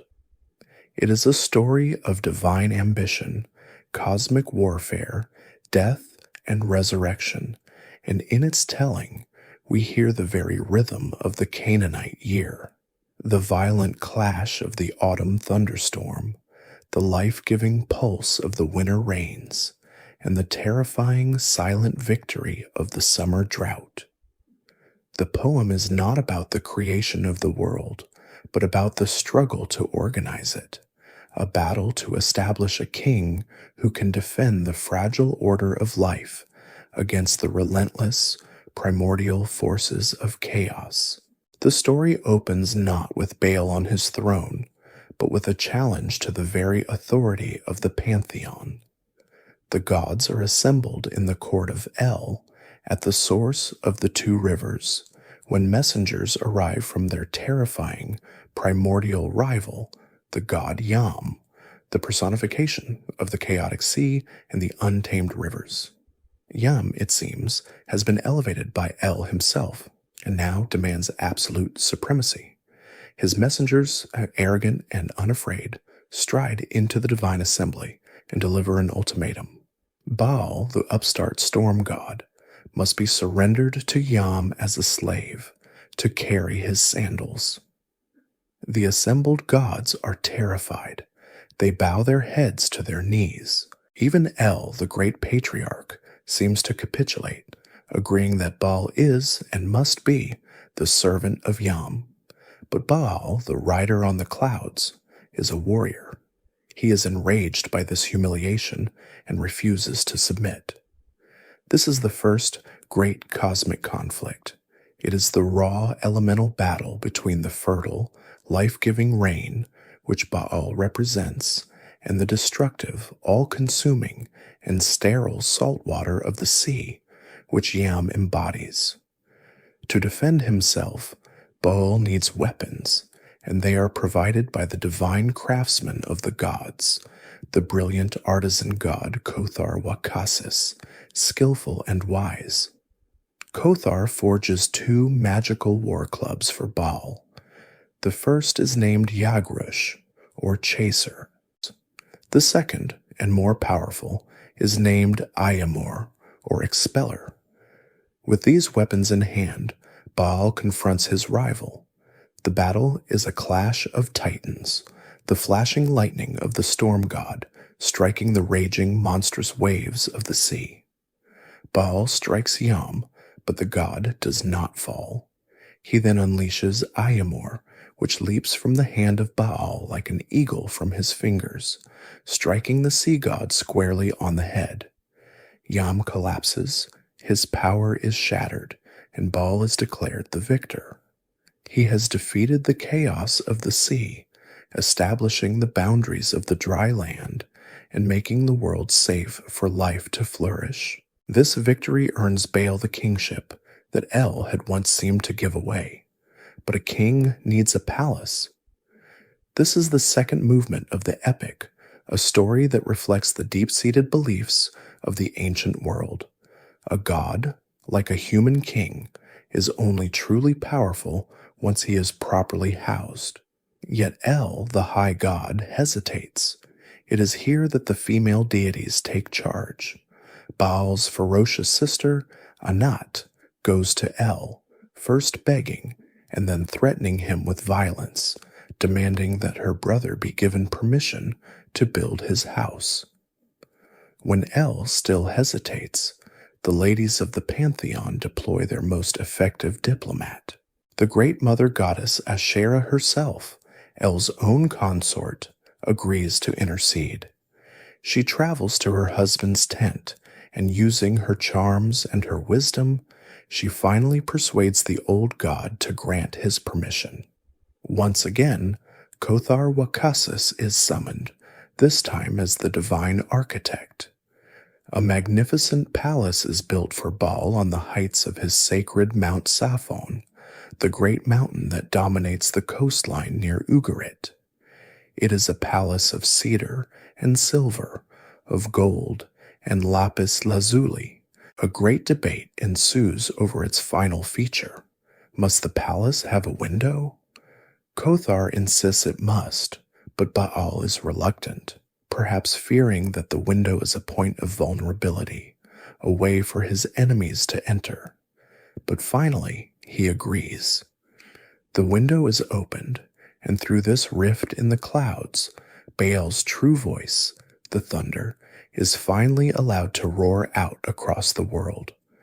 From this window, he unleashes his rains, the fat of the earth, upon the fields and mountains, and the land celebrates his coronation as the true established king. But the cycle is not over. Baal, in his triumph, has conquered the sea, but he has forgotten or perhaps ignored his other, darker rival. This is Mot, the god of death. Mot is the sterile heat, the burning drought of summer, the ruler of the underworld, the throat of the parched, cracked earth that swallows all life. Hearing of Baal's glory, Mot sends his own message. It is not a demand for tribute. It is a terrifying invitation. As Baal has conquered Yam, so Mot, the beloved of El, the god of the dry places, will now devour Baal. He commands the storm god to descend into his kingdom, the land of dust and decay. In a moment that has puzzled scholars, Baal the great warrior is filled with dread. He agrees to go. His descent is the mythic explanation for the great, terrifying seasonal change. As the god of rain and life enters the underworld, the rains cease, the springs dry up, and the world is given over to the burning, sterile power of Mot. The gods mourn. El himself descends from his throne, puts on sackcloth and ashes, and cuts his own skin in grief, lamenting Baal is dead, what will become of the people? It is Anet, Baal's violent, loyal sister, who embodies the most terrible grief. She searches the world for her brother, and finally, she confronts Mot. But she does not negotiate. In a passage of shocking ritualistic violence, Anet seizes the god of death. She splits him with a sword. She winnows him with a sieve. She burns him with fire. She grinds him with millstones. She scattles his remains in the field. This gruesome act is a dark agricultural metaphor, the processing of the grain that dies so that humanity may live. And with the temporary destruction of Mot, the cycle turns. Baal is resurrected. He returns to his throne on Mount Saphon, his power restored, and the life-giving autumn rains return to the world. The poem thus ends not with a final victory, but with a cyclical promise. Life in the form of Baal will always be locked in a desperate, seasonal struggle with death in the form of Mot, a drama that every Canaanite farmer watched unfold with fear and hope in the skies and fields before him. The epic struggles of the gods, as recorded in the Baal cycle, gave the Canaanite people a profound, cyclical narrative for their world, a way to understand the life-giving rain and the terrifying, sterile drought. This cosmic drama, played out on the mythic peaks of Mount Saphon, was not, however, a distant abstraction. It was mirrored in the very fabric of the material world the Canaanites built for themselves. The splendor of Bel's celestial palace, built of cedar and gold, was a divine blueprint for the ambitions of the human kings who ruled the great port cities and the fortified inland towns. We turn now from the sacred text to the excavated earth, to the physical objects of their lives, to feel the texture of their world, the cool, plastered floors of their palaces, the smooth, fired clay of their household pottery, and the almost unbelievable luxury of a textile dyed the color of congealed blood, a color that would become synonymous with royalty itself. The heart of the late Bronze Age Canaanite city was its palace.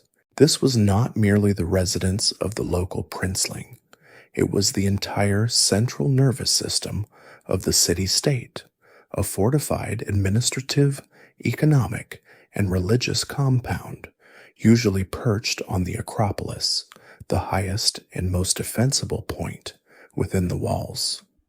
At sites like Megiddo, Lachish, and Hazor, archaeologists have uncovered the massive stone foundations of these complexes. A visitor would pass through a guarded gateway into a large, open-air central courtyard, the public heart of the palace, where the king might hold audience or receive foreign delegations. Radiating from this courtyard were the three key components of power: the throne room, an imposing hall where the vassal king would sit beneath the symbols of his Egyptian-granted authority; the extensive storage magazines, a series of long, narrow rooms crammed with enormous pottery jars; the pithoi, which held the city's true wealth, the oil, wine, and grain collected as taxes and tribute; and the private residential quarters, a more secluded, often upper-story section for the royal family. These palaces were not the drab, mud-brick boxes we might imagine. They were showcases of international prestige. At Tel Kabri in the north, a palace floor was discovered covered in a magnificent plaster fresco, painted in the swirling, vibrant style of the Aegean, a clear sign that the local ruler had either hired Minoan artists from Crete or was deliberately importing the height of Mediterranean fashion. The most telling discoveries, however, are the fragments of the luxury items that once filled these halls, a testament to Canaan's role as a cultural melting pot. The most famous of these is the hoard of Megiddo ivories, found in a small, subterranean treasury room within the palace. This collection of over 380 exquisitely carved ivory plaques represents the pinnacle of Canaanite artistry. They were not sculptures, but inlays, delicate veneers that were once affixed to magnificent, long-vanished wooden furniture, thrones, cosmetic boxes, beds, and chairs. Studying these plaques is like reading the DNA of Canaanite culture. The ivory itself was imported, the tusk of the Syrian elephant or the African elephant via Egypt. The artistic motifs are a dazzling, almost dizzying blend of the three great cultures that converged on this land. We see Egyptian themes, the pharaoh triumphant in his chariot, the goddess Hathor, the sacred lotus, and the Sphinx. We see Aegean and Hittite influences, winding spiral patterns, and mythical beasts like the griffin. And we see purely local Canaanite scenes, a king returning from battle, musicians playing the lyre, and a procession of servants bringing tribute. These ivories are the physical embodiment of the crossroads, a hybrid art for a hybrid people, skilled artisans who could absorb the visual language of their neighbors and masters and synthesize it into something uniquely, brilliantly their own. But for all the gold and ivory of the palaces, the true foundation of Canaan's global economic power lay in two much humbler industries. The first was its pottery. The fast-spinning potter's wheel of the late Bronze Age produced ceramics of great elegance and utility. And these pots traveled. We find Canaanite storage jars filled with their precious oil and wine as far away as Greece, Cyprus, and Egypt. In turn, the markets of Canaan were flooded with foreign designer pottery, especially the fine white slip milk bowls and the polished base ring wares from Cyprus and the distinctive globular stirrup jars from Mycenaean Greece, which likely contained perfumed oil. A Canaanite home was a cosmopolitan collection of ceramic art from across the known world. The second and most famous of Canaan's industries was one that produced an almost magical commodity, a substance of such rarity and value that it would define the land and its coastal successors for 1,000 years. This was the manufacture of purple dye. On the coastal mounds of cities like Ugarit and later Tyre and Sidon, archaeologists have found vast built-up deposits of crushed sea snail shells, sometimes meters thick. These are the refuse piles of the world's first and most famous chemical industry, the source of Tyrian purple. The dye was extracted from a tiny gland in several species of marine snail, most notably the Murex brandaris and Murex trunculus. The labor involved is staggering to comprehend. It took thousands, perhaps tens of thousands, of these small snails, each one individually harvested from the rocky coastline, to produce enough dye for a single garment. The process was legendarily noxious. The snail glands were crushed, mixed with salt water, and left to stew in the hot sun in large vats, emitting a notoriously powerful, fishy stench that meant the workshops were always located on the downwind side of the city. But the result was a miracle of ancient chemistry. The liquid, at first colorless, would upon exposure to light and air transform, shifting through shades of yellow, green, and blue, before finally settling into a range of deep, magnificent hues, from a vibrant reddish purple to a dark, almost black violet.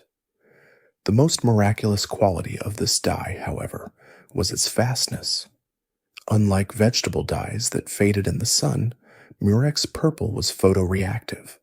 Sunlight did not diminish it, it intensified it, making the color richer and more brilliant over time.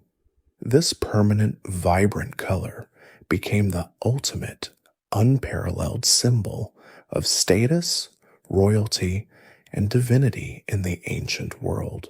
It was a luxury literally worth more than its weight in gold, and it was a Canaanite monopoly. To be born in the purple became a phrase that echoed through history, a legacy that began in the stinking workshops and the crushed shells of the Canaanite coast. The rich, cosmopolitan world of the late Bronze Age, with its palaces of carved ivory, its vibrant international trade in Cypriot pottery and Mycenaean oils, and its workshops reeking of the royal purple dye, seemed to have reached a state of permanent, sophisticated equilibrium.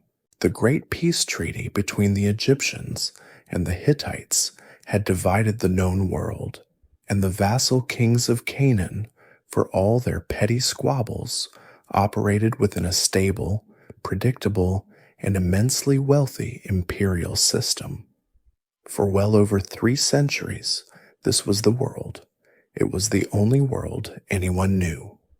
And then, in a terrifyingly short span of time, beginning around 1200 BCE, this entire civilization, from the Aegean coast to the sands of Egypt, was utterly and apocalyptically destroyed.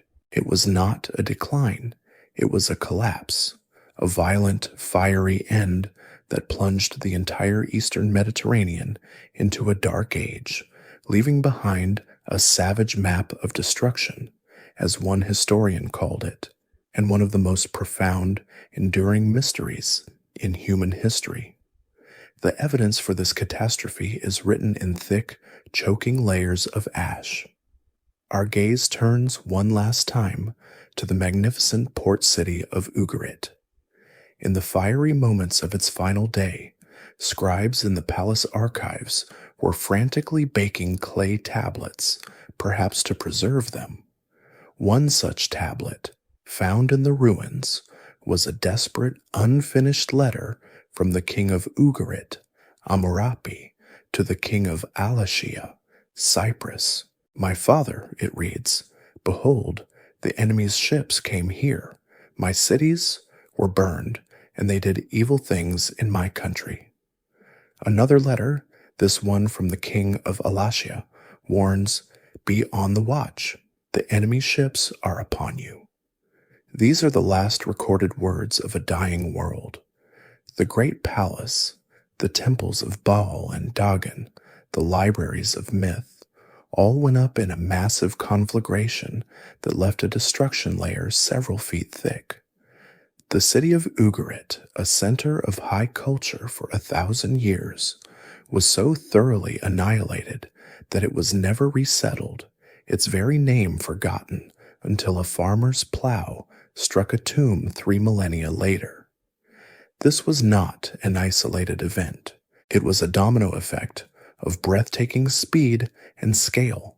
Far to the north, the entire Hittite Empire, the superpower that had battled Rameses II to a standstill, simply vanished from history. Its great rock-hewn capital of Hattusa was sacked, burned, and abandoned, its archives silent, its royal line extinguished. The imperial order that had guaranteed the security of northern Canaan was gone. In the south, the devastation was just as complete. The great Canaanite cities that had been the centers of Egyptian control were systematically obliterated. At Megiddo, the palace with its ivory treasury was consumed by fire, the ivories themselves found shattered and scorched in the layer of ash. At Lachish, a major administrative center, a massive destruction layer, filled with the debris of a violent struggle, sealed the end of the Bronze Age city. Hazor, the head of all those kingdoms, was burned to the ground and left uninhabited for centuries. City after city, from the coast to the inland valleys, tells the same story: fire, ruin, and abandonment. The only one of the great empires to survive this onslaught, though it was mortally wounded and would never fully recover, was Egypt. And it is from Egypt that we get our only coherent, if propagandistic, narrative of the attackers. On the walls of his great mortuary temple at Medinet Habu, the pharaoh Ramesses III, ruling in the mid-1100s BCE, decades after the initial collapse, carved a vast, detailed inscription and a series of dramatic reliefs celebrating his great victory. He describes a terrifying new kind of enemy, a confederation of peoples who came from the sea in their warships, a migratory horde that had already crushed the Hittites, Cyprus, and the cities of Syria. No land could stand before their arms, the inscription boasts. They laid their hands upon the lands as far as the circuit of the earth, their hearts confident and trusting. Our plan is successful. Ramesses names these invaders. They are the sea peoples. The names are strange, foreign, and varied: the Peliset, the Checker, the Shurden, the Shekelesh, the Weshesh, and the Ekwesh. In the temple reliefs, they are shown in dramatic combat. Some, like the Shurden, wear distinctive horned helmets, but most prominent are the Peliset, who are depicted wearing unique, fluted or feathered headdresses and fighting with long, straight swords, round shields, and spears. Critically, the reliefs show that this was not just a raiding army. They were a people on the move, bringing their entire families with them in heavy, solid-wheeled ox carts, their wives and children shown huddled in the wagons during the land battle. This was a mass migration, a desperate nation seeking a new home. The Isles were restless, disturbed at one time, the texts claim. Ramesses III managed to defeat them in a great chaotic land and sea battle in the Nile Delta, but the victory was defensive. Egypt survived, but its empire in Canaan was gone forever. For a century, the identity of these sea peoples has been the central, agonizing mystery of the collapse. Who were they, and where did they come from? The names offer tantalizing, if unproven, clues. The Peliset are almost universally identified with the Philistines, who would soon settle on the southern Canaanite coast. The Ekwesh may be the Achaeans, one of the names for the Mycenaean Greeks. The Shekelesh might be connected to Sicily. The traditional theory, therefore, was that this was a wave of displaced pirates and refugees from the Aegean world, perhaps set in motion by the collapse of the Mycenaean palaces and the turmoil of the Trojan War era. But a more recent, and perhaps more complete explanation suggests the sea peoples were not the cause of the collapse, but a symptom of it. The entire world of the late Bronze Age was brought to its knees by a perfect storm of converging catastrophic events. The first and most powerful was climate change.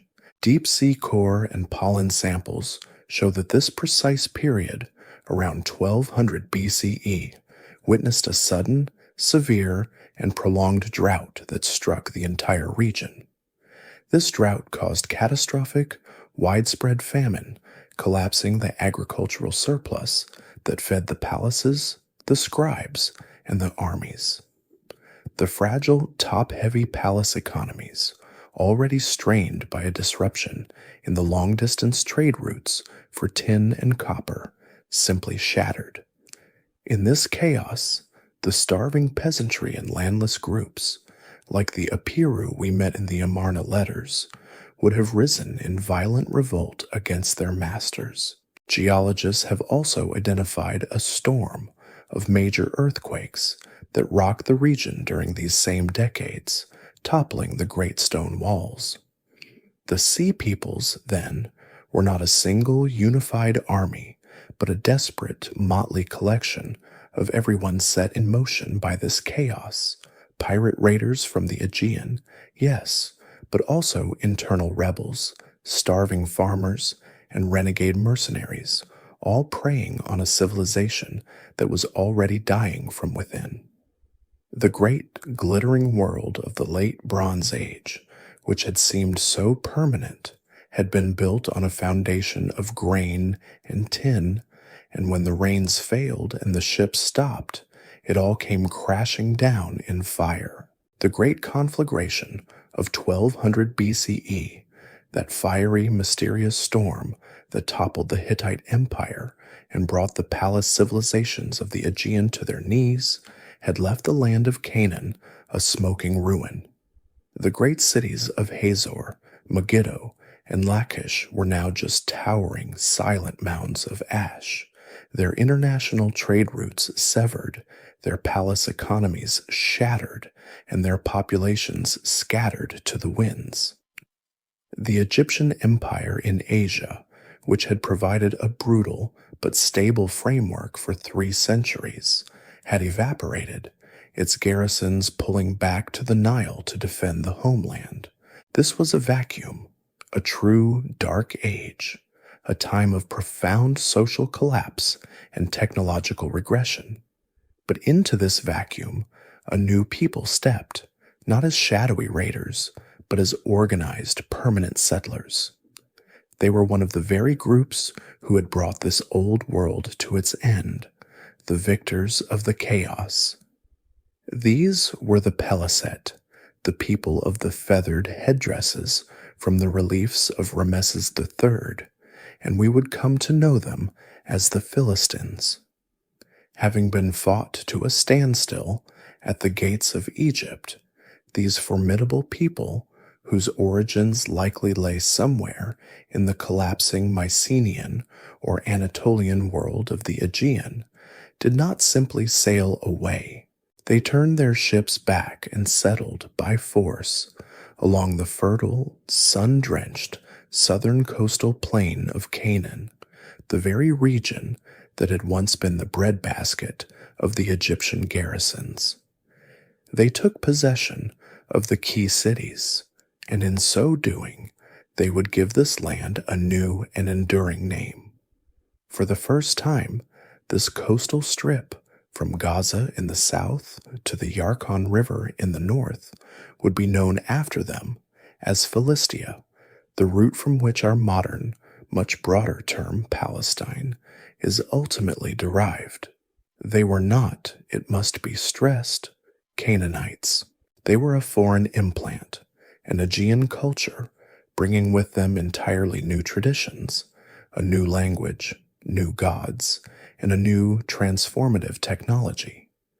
They did not establish a single, unified kingdom, but rather a powerful and cohesive league of 5 great city-states, a confederation that would dominate the region for the next 2 centuries. This was the famous Philistine Pentapolis.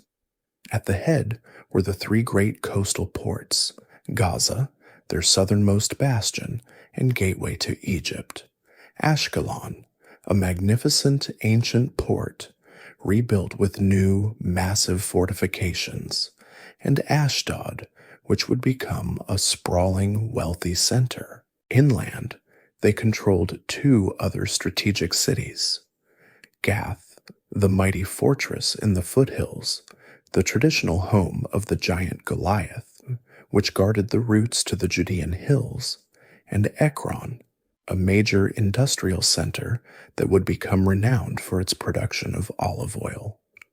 In these cities, which they rebuilt from the ashes of their Canaanite predecessors, the archaeological record shouts of their foreignness. When excavators dug into the tells of Ashdod and Ekron, they found that the destruction layer of the old Canaanite city was sealed, and immediately on top of it, a new and vibrant material culture appeared, with no local precedent.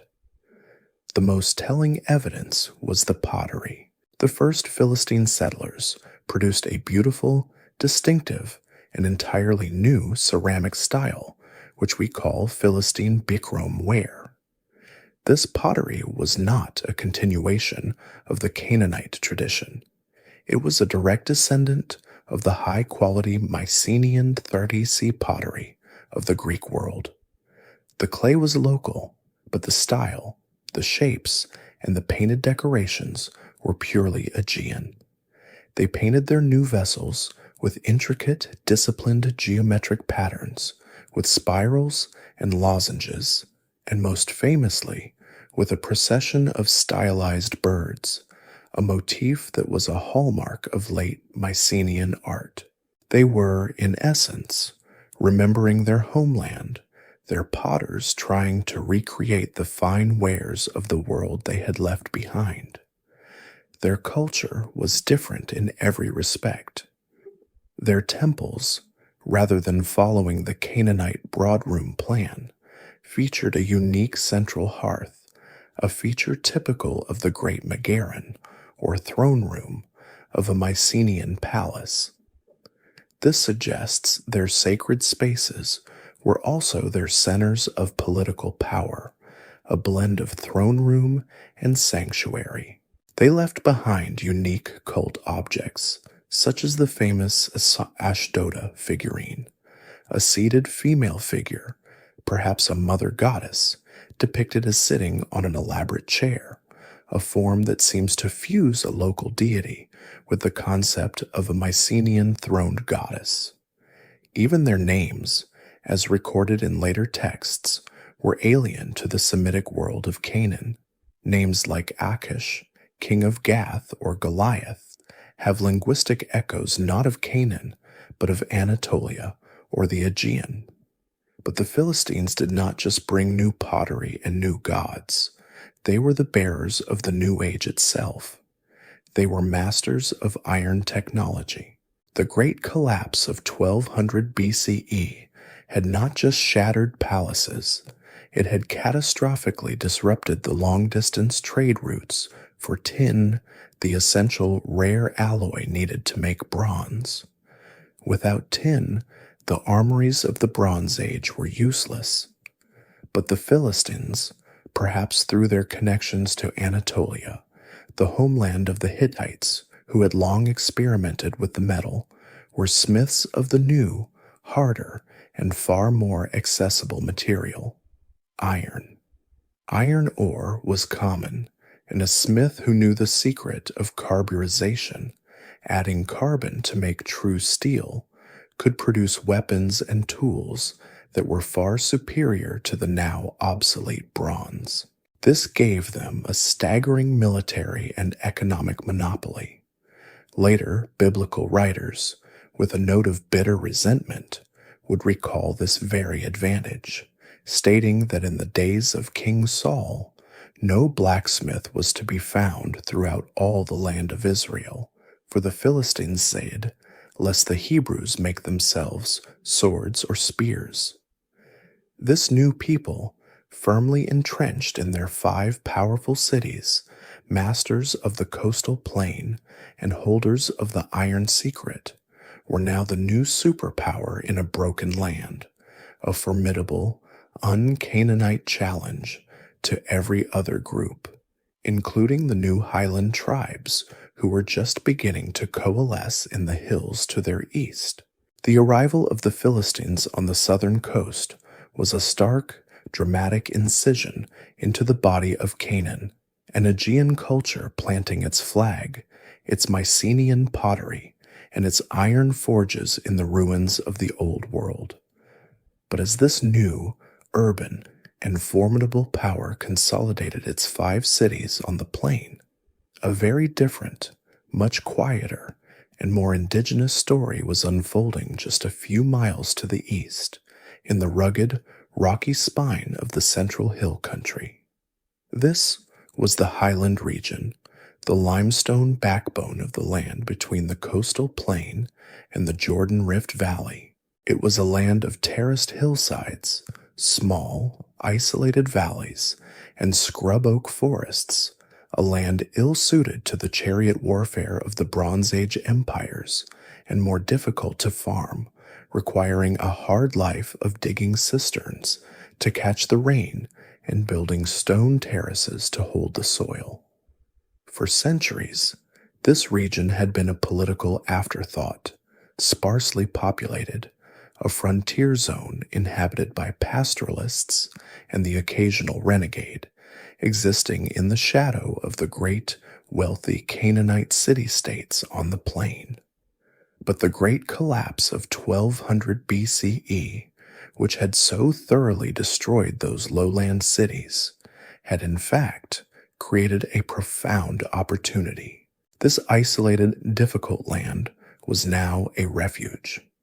Into this highland vacuum, a new population coalesced, sparking a sudden and dramatic wave of settlement. For decades, the central question for historians and archaeologists has been, who were these people? Were they, as the biblical narrative would later tell, an invading army of Israelites who had come from outside? The archaeological record does not support a sudden, unified military conquest.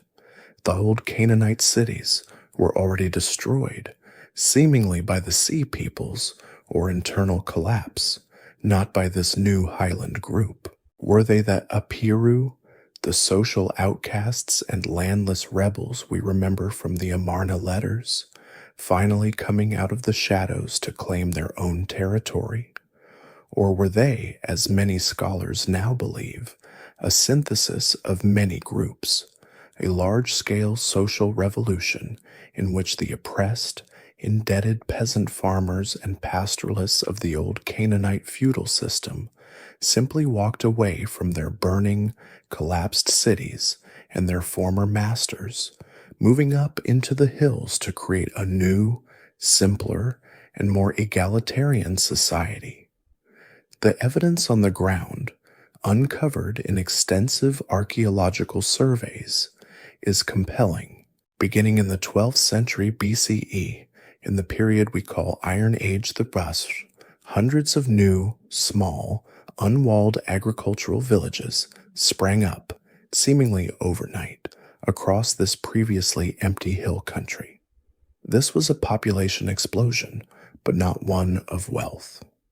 The material culture of these villages is one of striking simplicity and uniformity. They did not build palaces. They built a new, characteristic style of home known as the four-room house or pillared house, a practical, standardized stone dwelling with one broad room at the back and three long rooms running perpendicular to it. The central one an open-air courtyard for work, and the side rooms, with stone pillars holding the roof, likely used for stabling animals and for storage. They did not import fancy Mycenaean or Cypriot pottery. They made their own simple functional ceramics, the most distinctive of which was the collared rim jar, a large storage vessel for water or grain, a hallmark of these new settlements. There were no great temples, no ivory carvings, no gold jewelry, and in a fascinating and now famous archaeological marker, a near total absence of pig bones, suggesting a distinct dietary practice that set them apart from their Philistine neighbors on the coast, for whom pork was a common staple. This was the culture of a new, agrarian, and perhaps intentionally counter-Canaanite society, a people defining themselves against the decadent, top-heavy, and now defunct urban world of the Bronze Age.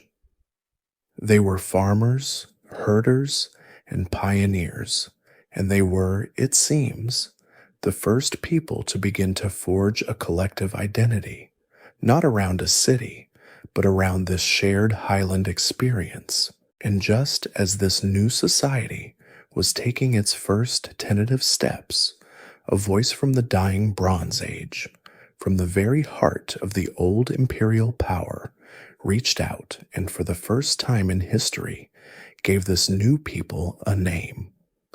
The voice was that of Pharaoh Merneptah, the son and successor of Rameses the Great. Around the year 1208 BCE, right on the cusp of the Great Collapse, Merneptah sought to re-establish the old glory of his father, launching a swift, punitive military campaign into a Canaan that was already beginning to tremble with instability. When he returned to Egypt, he commissioned a magnificent 10-foot-tall black granite slab, a victory stele, to be erected in a temple at Thebes, boasting of his triumphs. Most of the inscription celebrates a great victory over Libyan invaders, but at the very bottom, in a short, poetic coda, the pharaoh lists his achievements in Asia. He boasts, Ashkelon has been captured, Gezer has been seized, Yanuam is made as that which does not exist.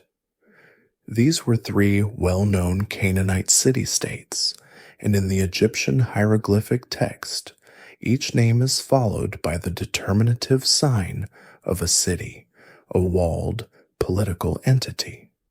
But then, the stele delivers its most historically significant line. It adds one more vanquished foe, but with a crucial difference. It proclaims, Israel is laid waste, his seed is not. The hieroglyphs for Israel are not followed by the sign for a city. They are followed by the determinative for a people, a foreign tribal group without a fixed capital city. This is it, the first and only a mention of the name Israel in any Egyptian text, and indeed the oldest known non-biblical reference to a people by that name. The importance of the stele is impossible to overstate. In a single, brief, and boastful line, Pharaoh Merneptah provides an external, contemporary snapshot, confirming the entire archaeological picture. At the very moment the Bronze Age was breathing its last, the Egyptian state recognized a new, distinct, and significant tribal people dwelling in the central hills of Canaan, a people separate from the city-states of the plain, and a people powerful enough to warrant a pharaoh's boast. This was the group that was, at this very moment, building those hundreds of small, pillared house villages, the people who were forging a new identity in the hills, an identity that would soon blossom into one of the most significant kingdoms of the new Iron Age, while the Philistines, with their Aegean pottery and their iron monopoly, were building a new and foreign power on the southern coast, and the highland villages of the people called Israel were quietly coalescing in the central hills. A third, and perhaps most remarkable story of survival and reinvention was unfolding to the north. Here on the narrow mountainous coast of modern-day Lebanon, the great fiery collapse of 1200 BCE had not been a total apocalypse. While their magnificent sister city of Ugarit had been turned to ash, a few of the ancient Canaanite port cities, though battered and shaken, managed to cling to life. These were the survivors: Byblos, the ancient partner of Egypt; Sidon, a powerful harbor; and most fatefully, the island fortress of Tyre. These cities were the last unbroken link to the old Bronze Age world, the refuge of the coastal Canaanites. For these survivors, the catastrophe that ended the world had paradoxically created the greatest opportunity in their history.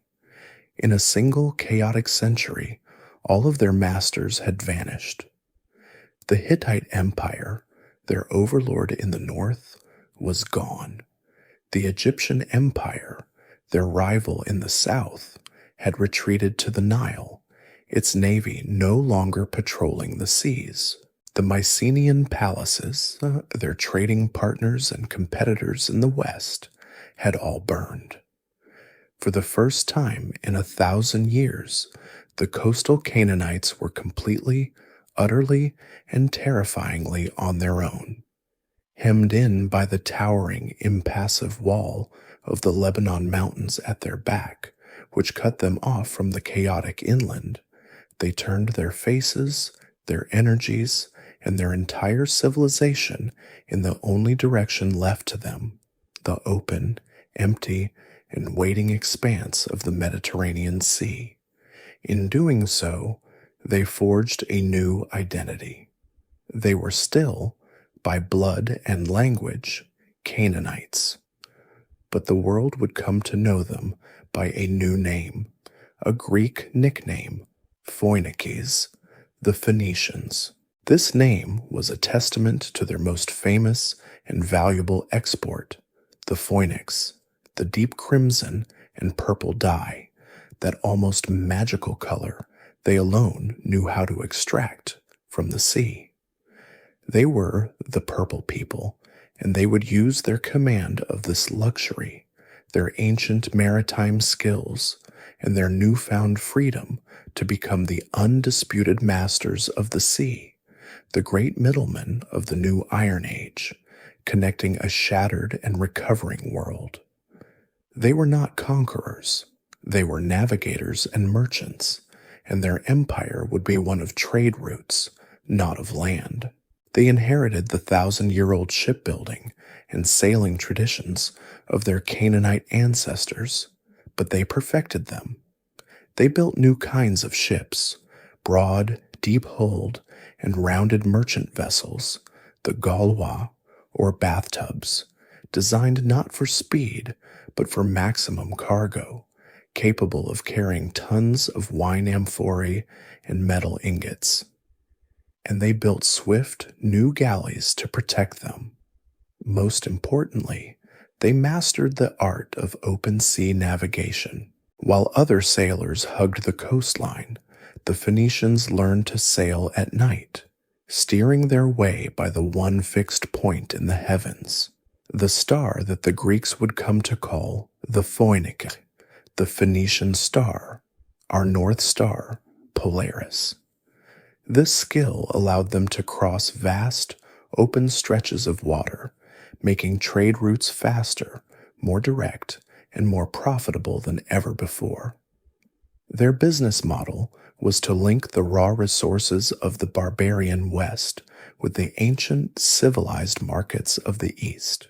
From their home ports of Tyre and Sidon, they would sail to the newly forming kingdoms of the inland, to Israel and the Arameans of Damascus, buying up the agricultural surplus, the olive oil, wine, and grain, and hauling it back to their harbors.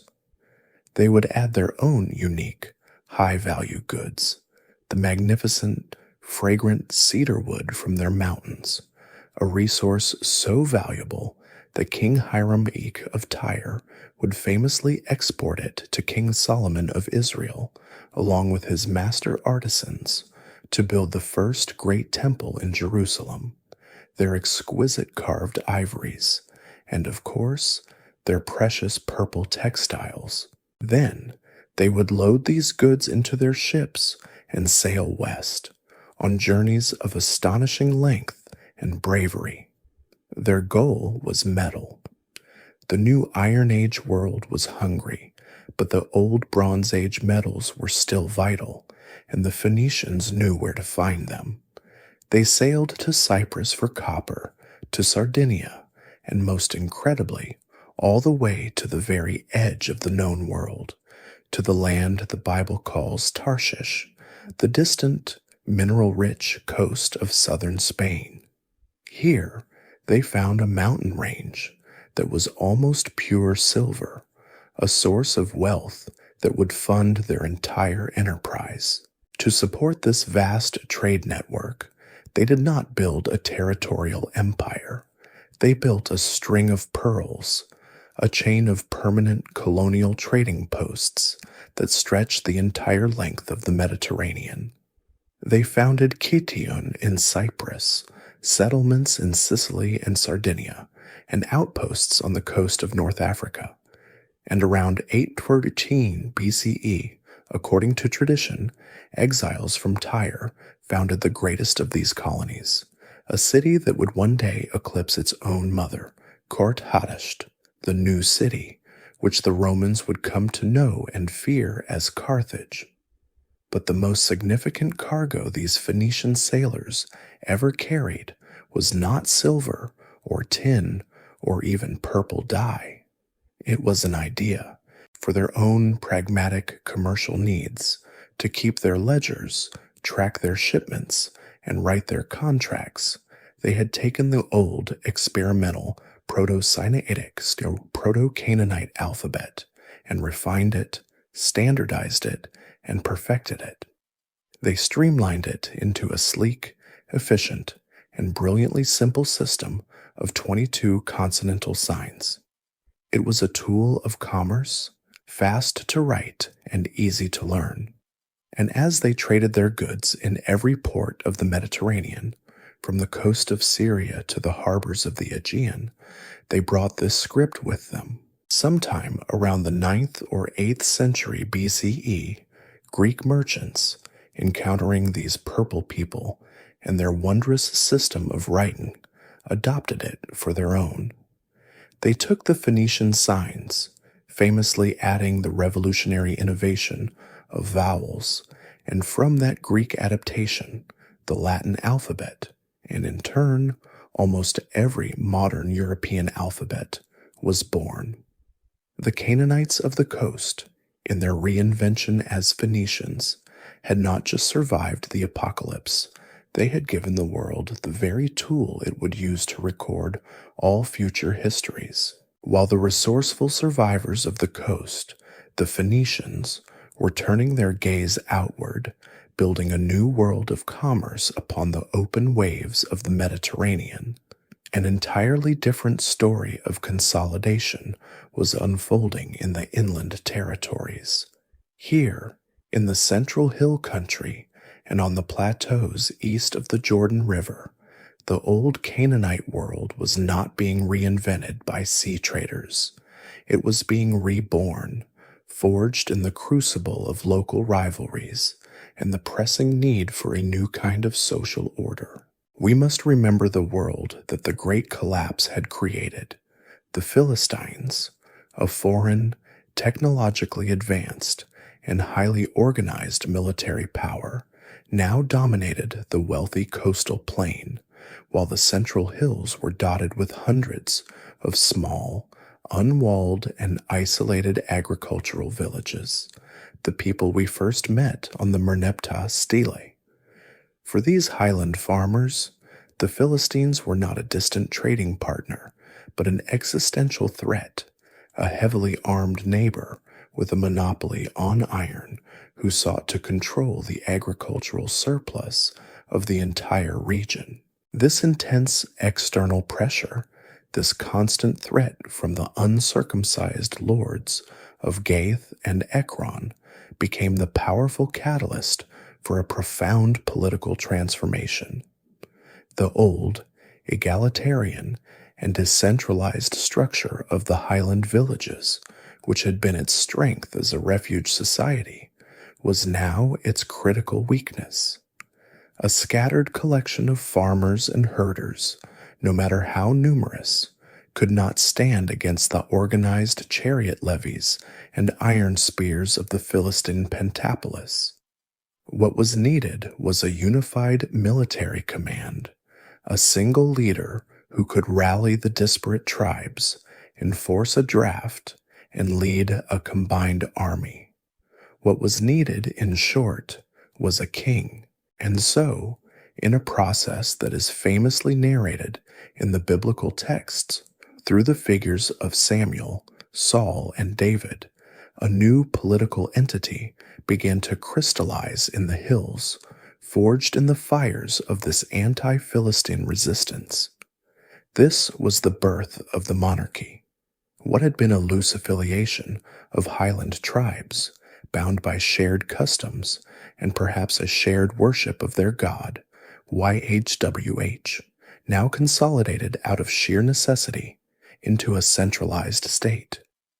The establishment of this kingdom, which tradition remembers as the United Monarchy under King David and his son King Solomon, marked a complete reversal of the post-collapse trend. It was a return to urbanism, to monumental construction, and to the very idea of centralized power that the first Highlanders had, perhaps, intentionally fled. This new state began to reoccupy and rebuild the great ruined tells of the Bronze Age, the very cities whose destruction had made this new world possible. Archaeology bears witness to this dramatic shift. At sites like Hazor, Megiddo, and Gezer, the same strategic prizes that Thutmose III and the pharaohs had once controlled, excavators uncovered a new, massive, and highly standardized style of fortification, a signature of the new Iron Age state. Most famous are the six-chambered gates, a complex and formidable design of a main gateway flanked by three identical guard chambers on each side, a blueprint so consistent across these geographically separate cities that it strongly implies the work of a single, powerful, centralized royal administration. The biblical text would later attribute this grand building program to King Solomon, and while the exact dating remains a vibrant, ongoing academic debate, the archaeological message is clear. A new indigenous kingdom had arisen with the wealth, the engineering skill, and the coercive labor power to build on an imperial scale once reserved for the pharaohs. Around this new royal power, two sister kingdoms would take shape.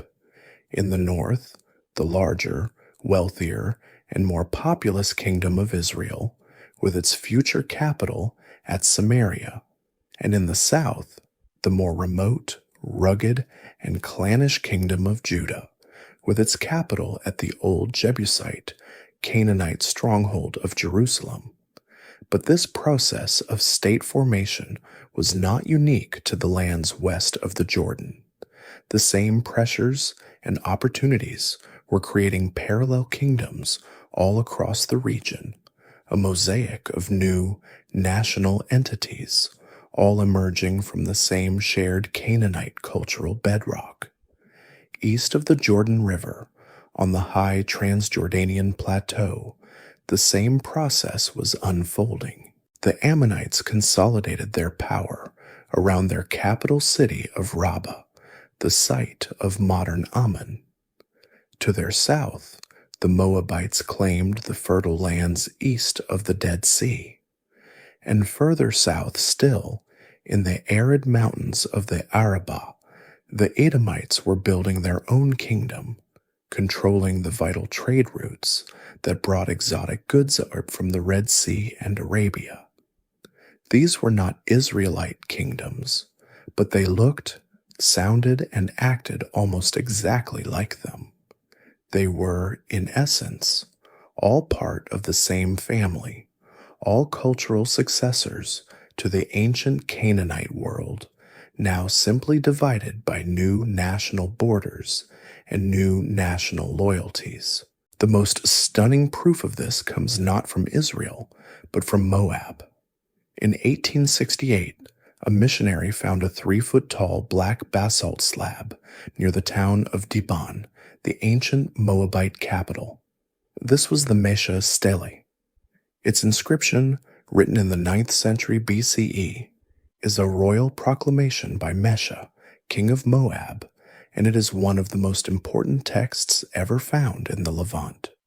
Its historical value is threefold. First, its script is the old Phoenician Canaanite alphabet, the very same script being used in Israel. Second, its language, Moabite, is so close to biblical Hebrew that a scholar of one can read the other with little difficulty. Third, and most importantly, its content is a perfect mirror image of the worldview we see in the biblical texts. Mesha writes to celebrate his victory over the kingdom of Israel, which he claims had oppressed his land. and he attributes his victory not to himself, but to his God. I am Mesha, he proclaims, king of Moab, and I made this high place for Chemosh, because he has saved me from all kings, and because he has let me see my desire upon all my enemies. He then boasts of defeating the men of Gad, an Israelite tribe, and of taking the vessels of YHWH, and dragging them before his own god, Chemosh.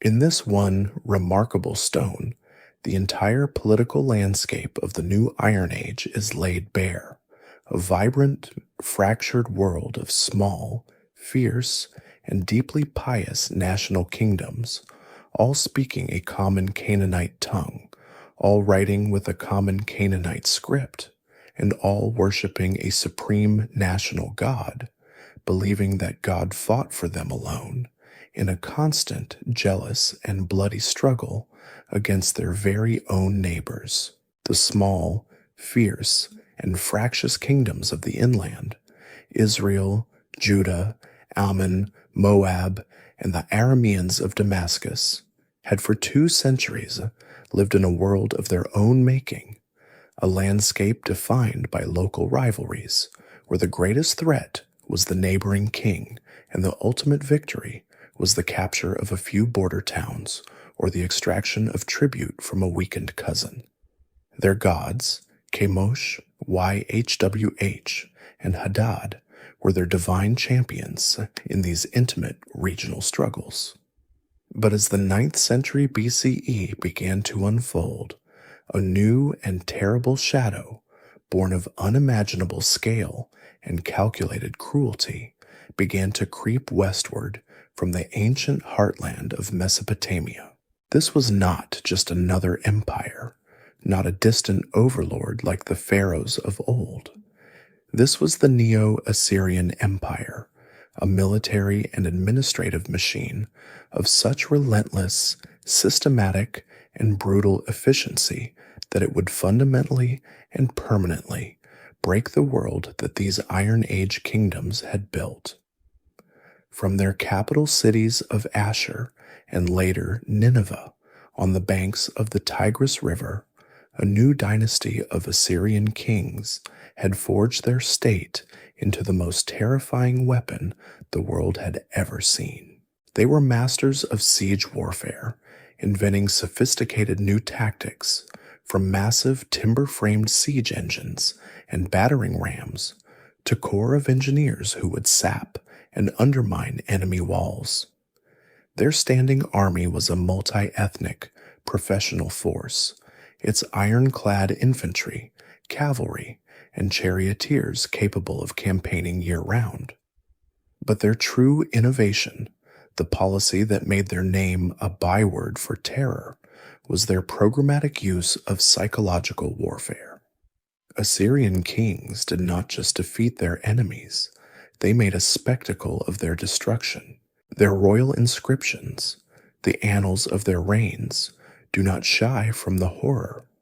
They revel in it, boasting of flaying captured kings and nailing their skin to city gates, of building piles of skulls, and of impaling thousands of captured soldiers on stakes in a forest of agony outside a rebellious city's walls.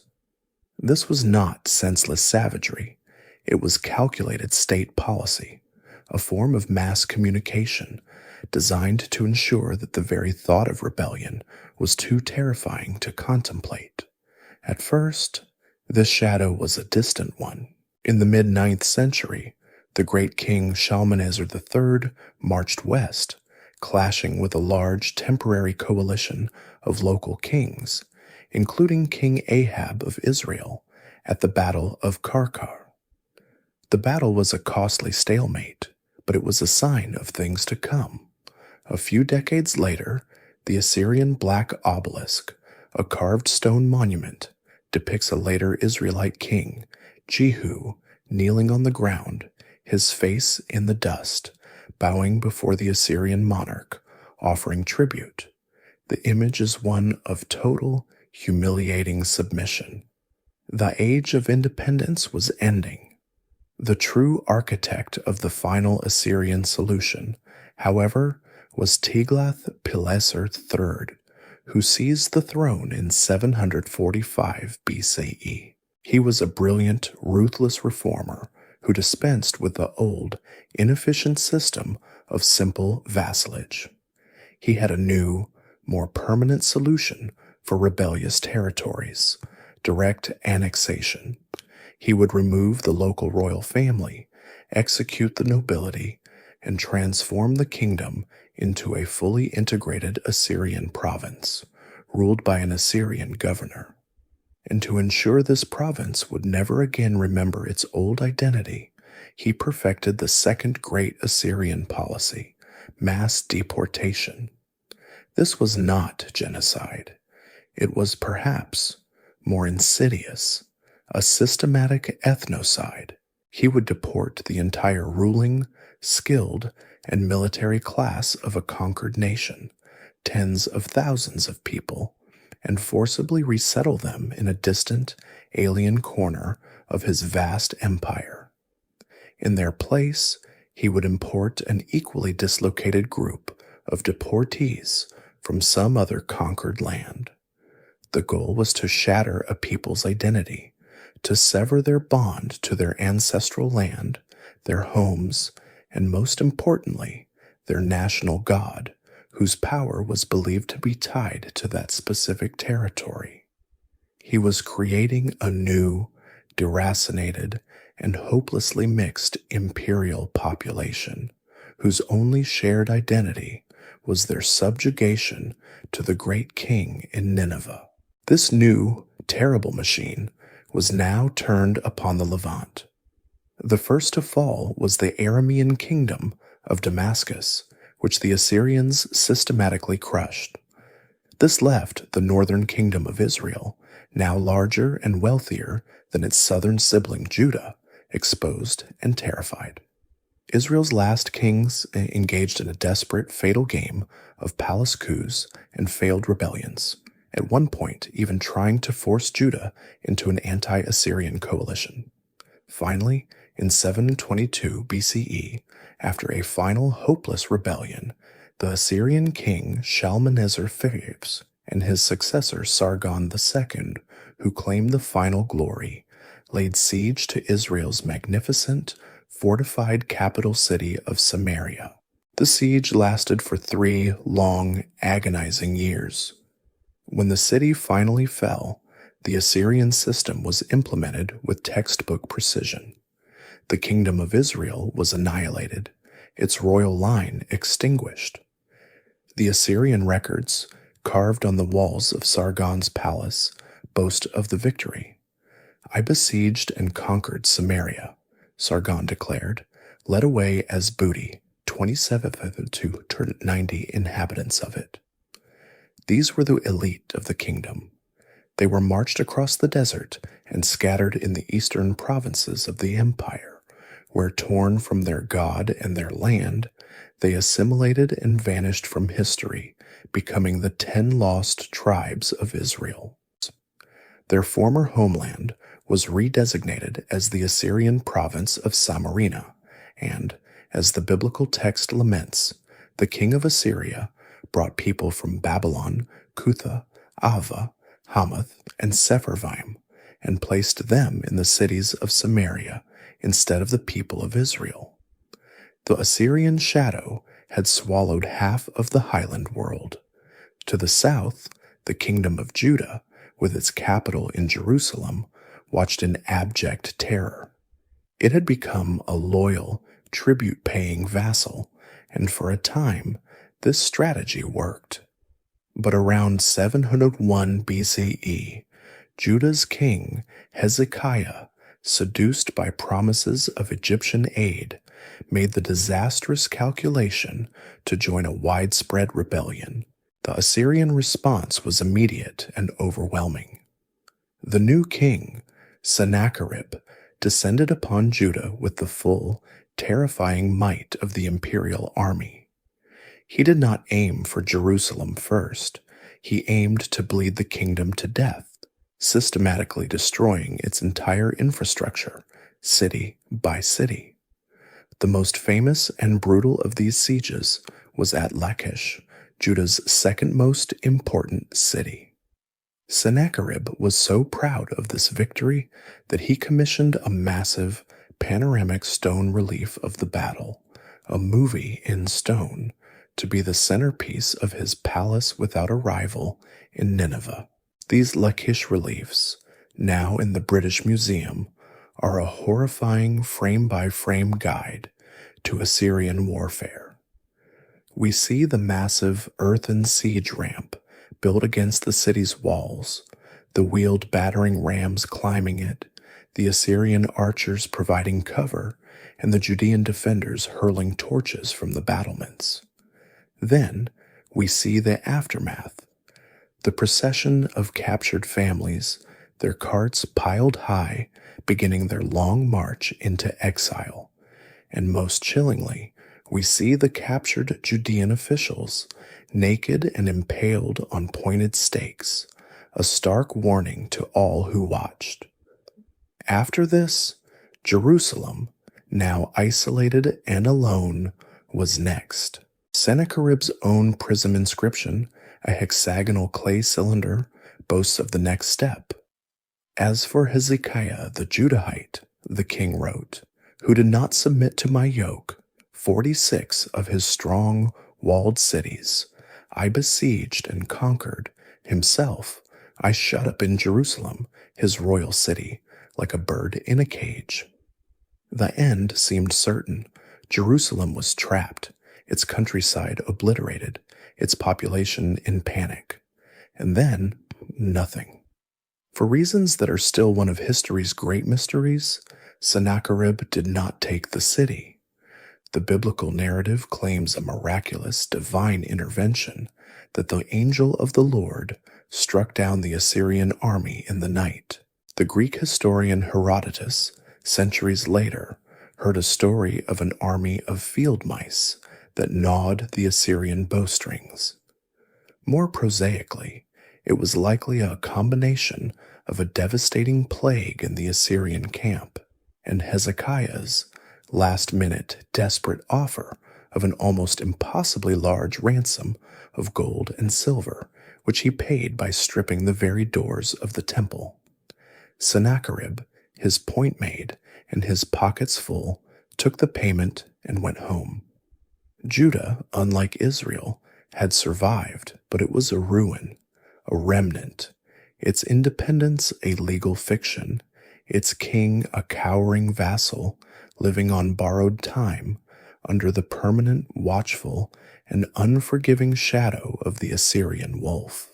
The kingdom of Judah, that small, battered remnant, had survived the Assyrian storm, but it was the survival of abject submission. For the better part of a century, its kings in Jerusalem ruled as loyal, tribute-paying puppets, their world defined by the ever-present, terrifying power of Nineveh. But this colossal empire, this bird of prey that had seemed to blot out the sun, was like all things built by human hands, mortal. It had been forged in constant, relentless warfare, and its endless campaigns and brutal policies of control had stretched its resources and its manpower to the breaking point. By the 620s BCE, the Assyrian grip began to falter, its internal provinces roiled by civil wars and succession crises. And as the great beast weakened, the scavengers and the old oppressed lions began to move. In the south, in the ancient heartland of Mesopotamia, a new force was rising from the ashes of the old. A Chaldean warlord named Nabopolassar seized the throne of the ancient city of Babylon and in a lightning campaign declared its independence, forging what history would call the Neo-Babylonian Empire. Simultaneously, a new and powerful tribal confederation, the Medes, was consolidating its power in the mountains of western Iran. These two rising powers, both with long and bitter scores to settle, formed a military alliance for the express purpose of destroying their common oppressor. In 612 BCE, their combined armies did the unthinkable. They besieged, captured, and utterly annihilated the Assyrian capital of Nineveh, the lion's den, the city of blood. The sack was so total, the destruction so gleeful and complete, that the very site of the city was lost to history until archaeologists uncovered its ruins in the 19th century. The Assyrian shadow, which had defined the world for 300 years, was gone. This sudden, spectacular implosion of the world's superpower did not, however, bring freedom to Canaan. It simply created a new, vast, and bloody power vacuum, and two great rivals immediately lunged to fill it.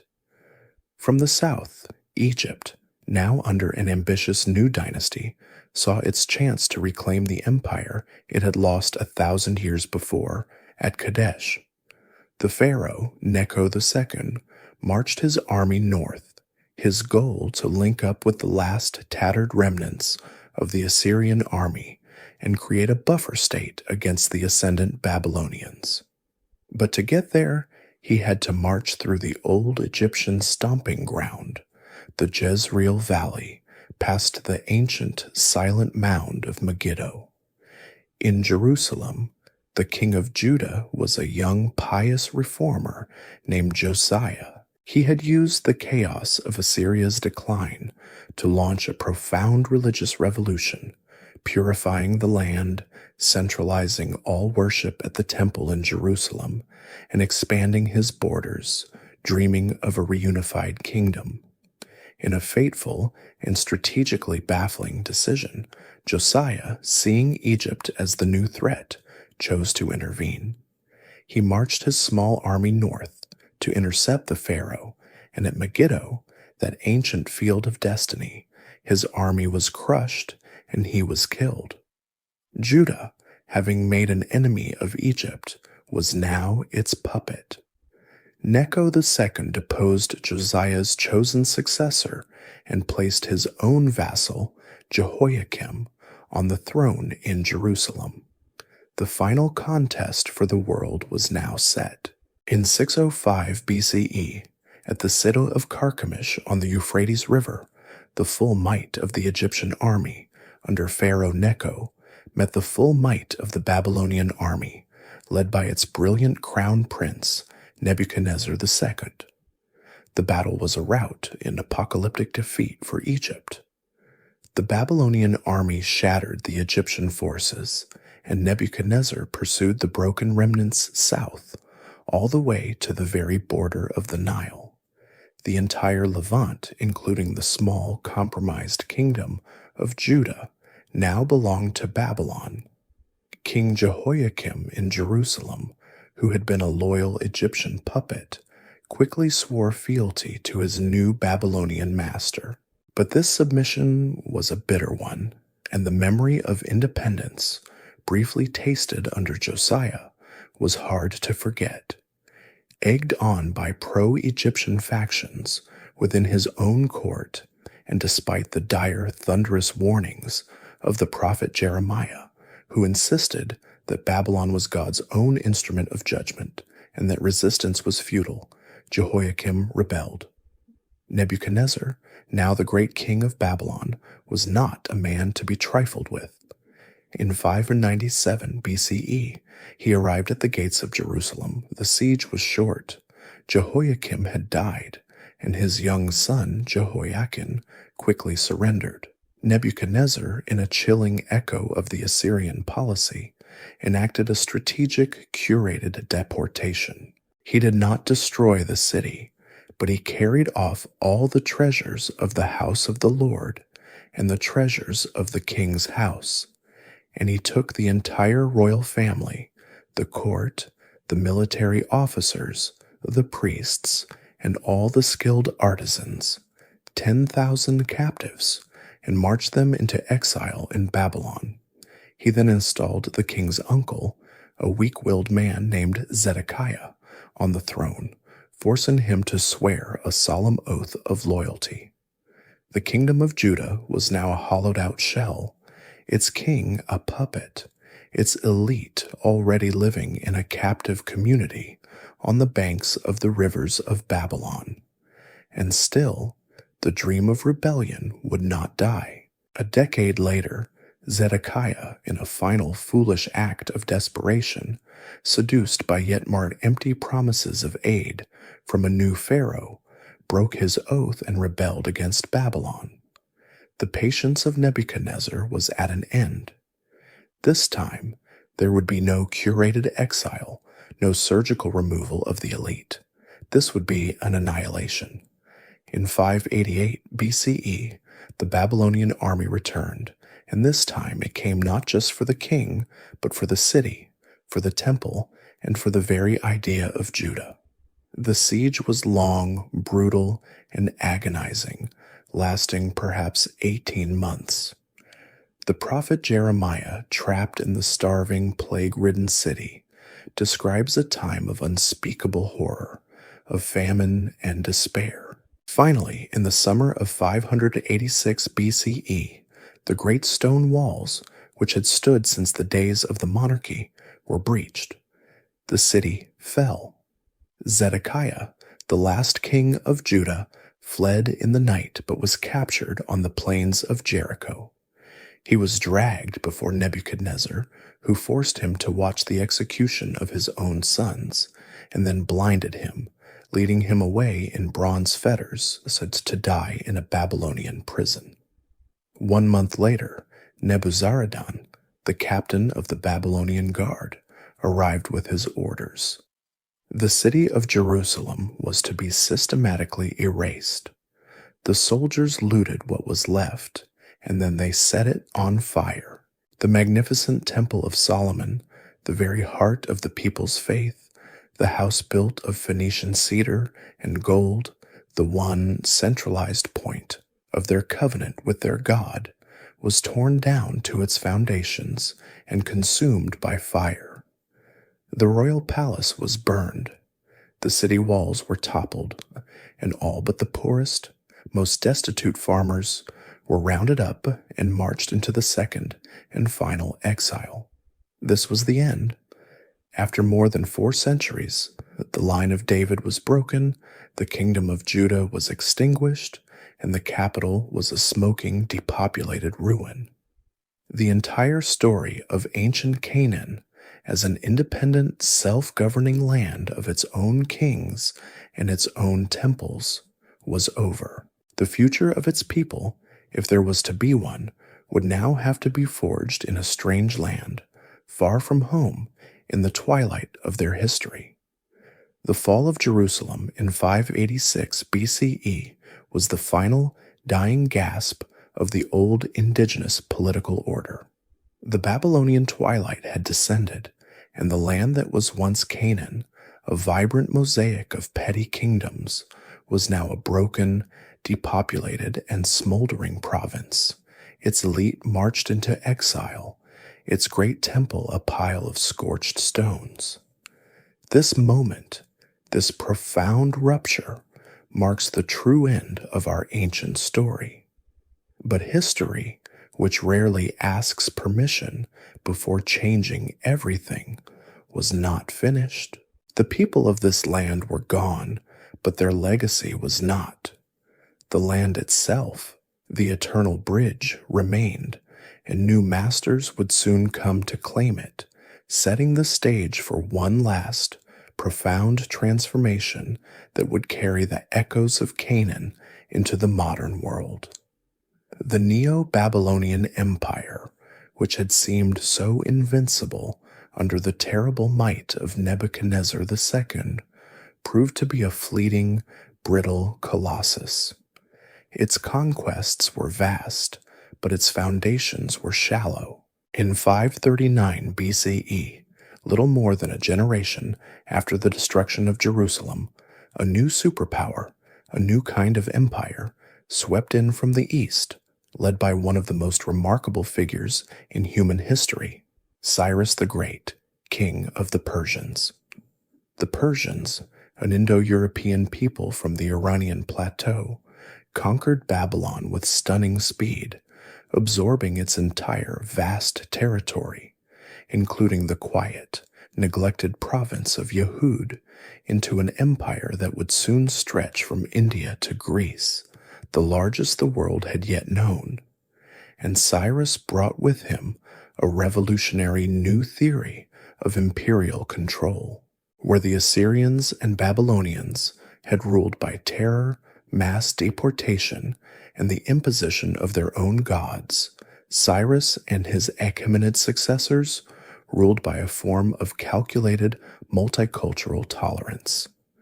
They understood that an empire was more stable if its subject peoples were loyal, and that loyalty could be won not by breaking their identity, but by co-opting it. The Persians, in a brilliant act of statecraft, declared that the gods of their subjects were real and that the Persian king was their chosen benefactor. In 538 BCE, Cyrus issued his famous edict, a decree that reversed the policies of the last 3 centuries. He declared that the captive peoples, including the Judean exiles in Babylon, were free to return to their homelands. More than that, he would use the Persian state treasury to fund the rebuilding of their sacred local temples. For the Judeans in Babylon, this was a miracle. A small, fervent, and pious minority, led by figures like Sheshbazzar and later Zerubbabel, made the long journey back across the desert, a second reverse exodus to their ruined homeland. They were no longer a kingdom. They were a tiny, struggling province, and they were not a nation-state. They were a religious community, defined not by a king on a throne, but by a shared memory, a sacred text, and a divine mission. On the cold, overgrown ashes of Solomon's temple, they began slowly and with much difficulty to build a new, more modest sanctuary, the Second Temple. This act was the crucible of a new identity. The people who returned were no longer the Israelites of the old Highland monarchy. They were Judeans, or Jews, a people whose identity was being forged in law, in scripture, and in the shared worship at this single, rebuilt, holy site. Their old Canaanite language, Hebrew, was already fading from the street, replaced by Aramaic, the official lingua franca of the Persian Empire. But it was being preserved as a sacred, literary tongue in the scroll of the Torah, which were now being edited and compiled into their final form. This was the shape of the land under Persian rule. On the coast, the old Canaanite Phoenician cities, especially Sidon, were thriving as never before. They were the willing, enthusiastic maritime arm of the Persian Empire, their sailors and their warships forming the backbone of the Persian navy in its great struggles against the Greeks. Inland, the old northern kingdom of Israel was now the Persian province of Samarina, its population a blend of the peoples resettled by the Assyrians, who had adopted their own form of YHWH worship, centered on their own rival temple on Mount Gerizim. In the south, the former lands of Judah were now known as Idumea, as the Edomite people had been pushed westward into the vacuum left by the exile.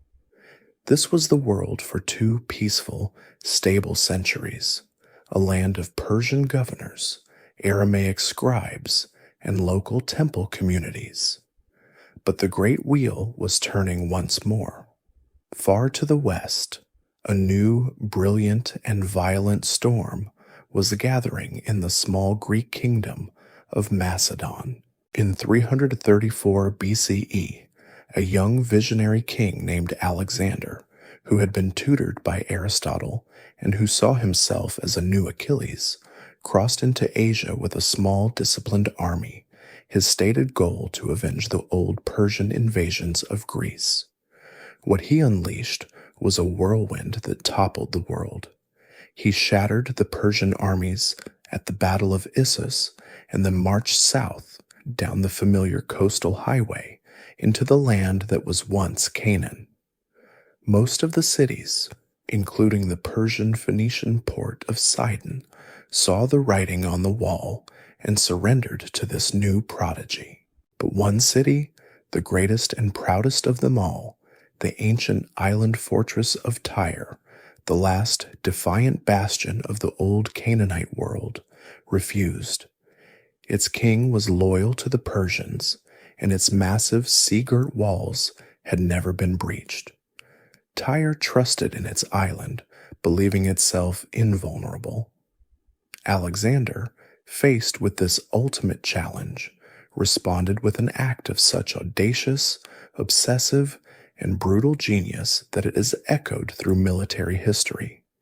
He decided to end Tyre's island status forever. For 7 agonizing months, his Macedonian engineers, under a constant barrage of arrows and fire ships, built a massive stone causeway, a mole 200 feet wide, across the open sea, transforming the island into a peninsula. In 332 BCE, his siege towers, the tallest ever built, rolled across this land bridge. His soldiers breached the walls, and the city fell. Alexander's rage at the delay was boundless. He executed thousands of the city's defenders, crucifying them along the newly made beach, and sold 30,000 of its citizens into slavery. It was the final, violent end of Phoenician independence. Alexander marched on, was welcomed into Egypt as a liberator, and proceeded to conquer the rest of the Persian Empire, marching all the way to India. He died young, his empire shattering into kingdoms ruled by his generals. But he had not just conquered the land, he had changed its soul. He had brought with him Hellenism, the seductive, vibrant, and powerful culture of the Greeks. Their language, their philosophy, their art, their gymnasiums, and their logic. The land, which the Greeks now called Syria Phoenice or Palestine, would be dominated by this new global culture. The old gods, El and Baal and Asherah, their stories long faded, would now be quietly identified with Zeus, Poseidon, and Aphrodite. The ancient cyclical world of the Canaanite, defined by the harvest and the storm god, the world we have walked through together in the long hours of the night, was now truly over. It had receded from the world of men into the earth, a story of bronze and iron, of mystery and myth. And so, our long journey comes to a gentle close. The story of ancient Canaan, from the first walls of Jericho to the last defiant stand of Tyre, is a story of a people who lived in the shadow of giants, yet who crafted a world of their own. They were the world's great middlemen, the brilliant adapters, the survivors. They gave us no great empires, but they gave us something far more enduring: the small, elegant, and revolutionary idea of the alphabet, a gift that would allow all future empires to write their histories. Their gods have long since fallen silent. Their palaces are buried deep beneath the tells, but their long echo, this whisper of a people caught between, remains a soft, foundational murmur beneath all the histories that would follow, a story to carry with us now as the night deepens and we finally, gently drift toward sleep.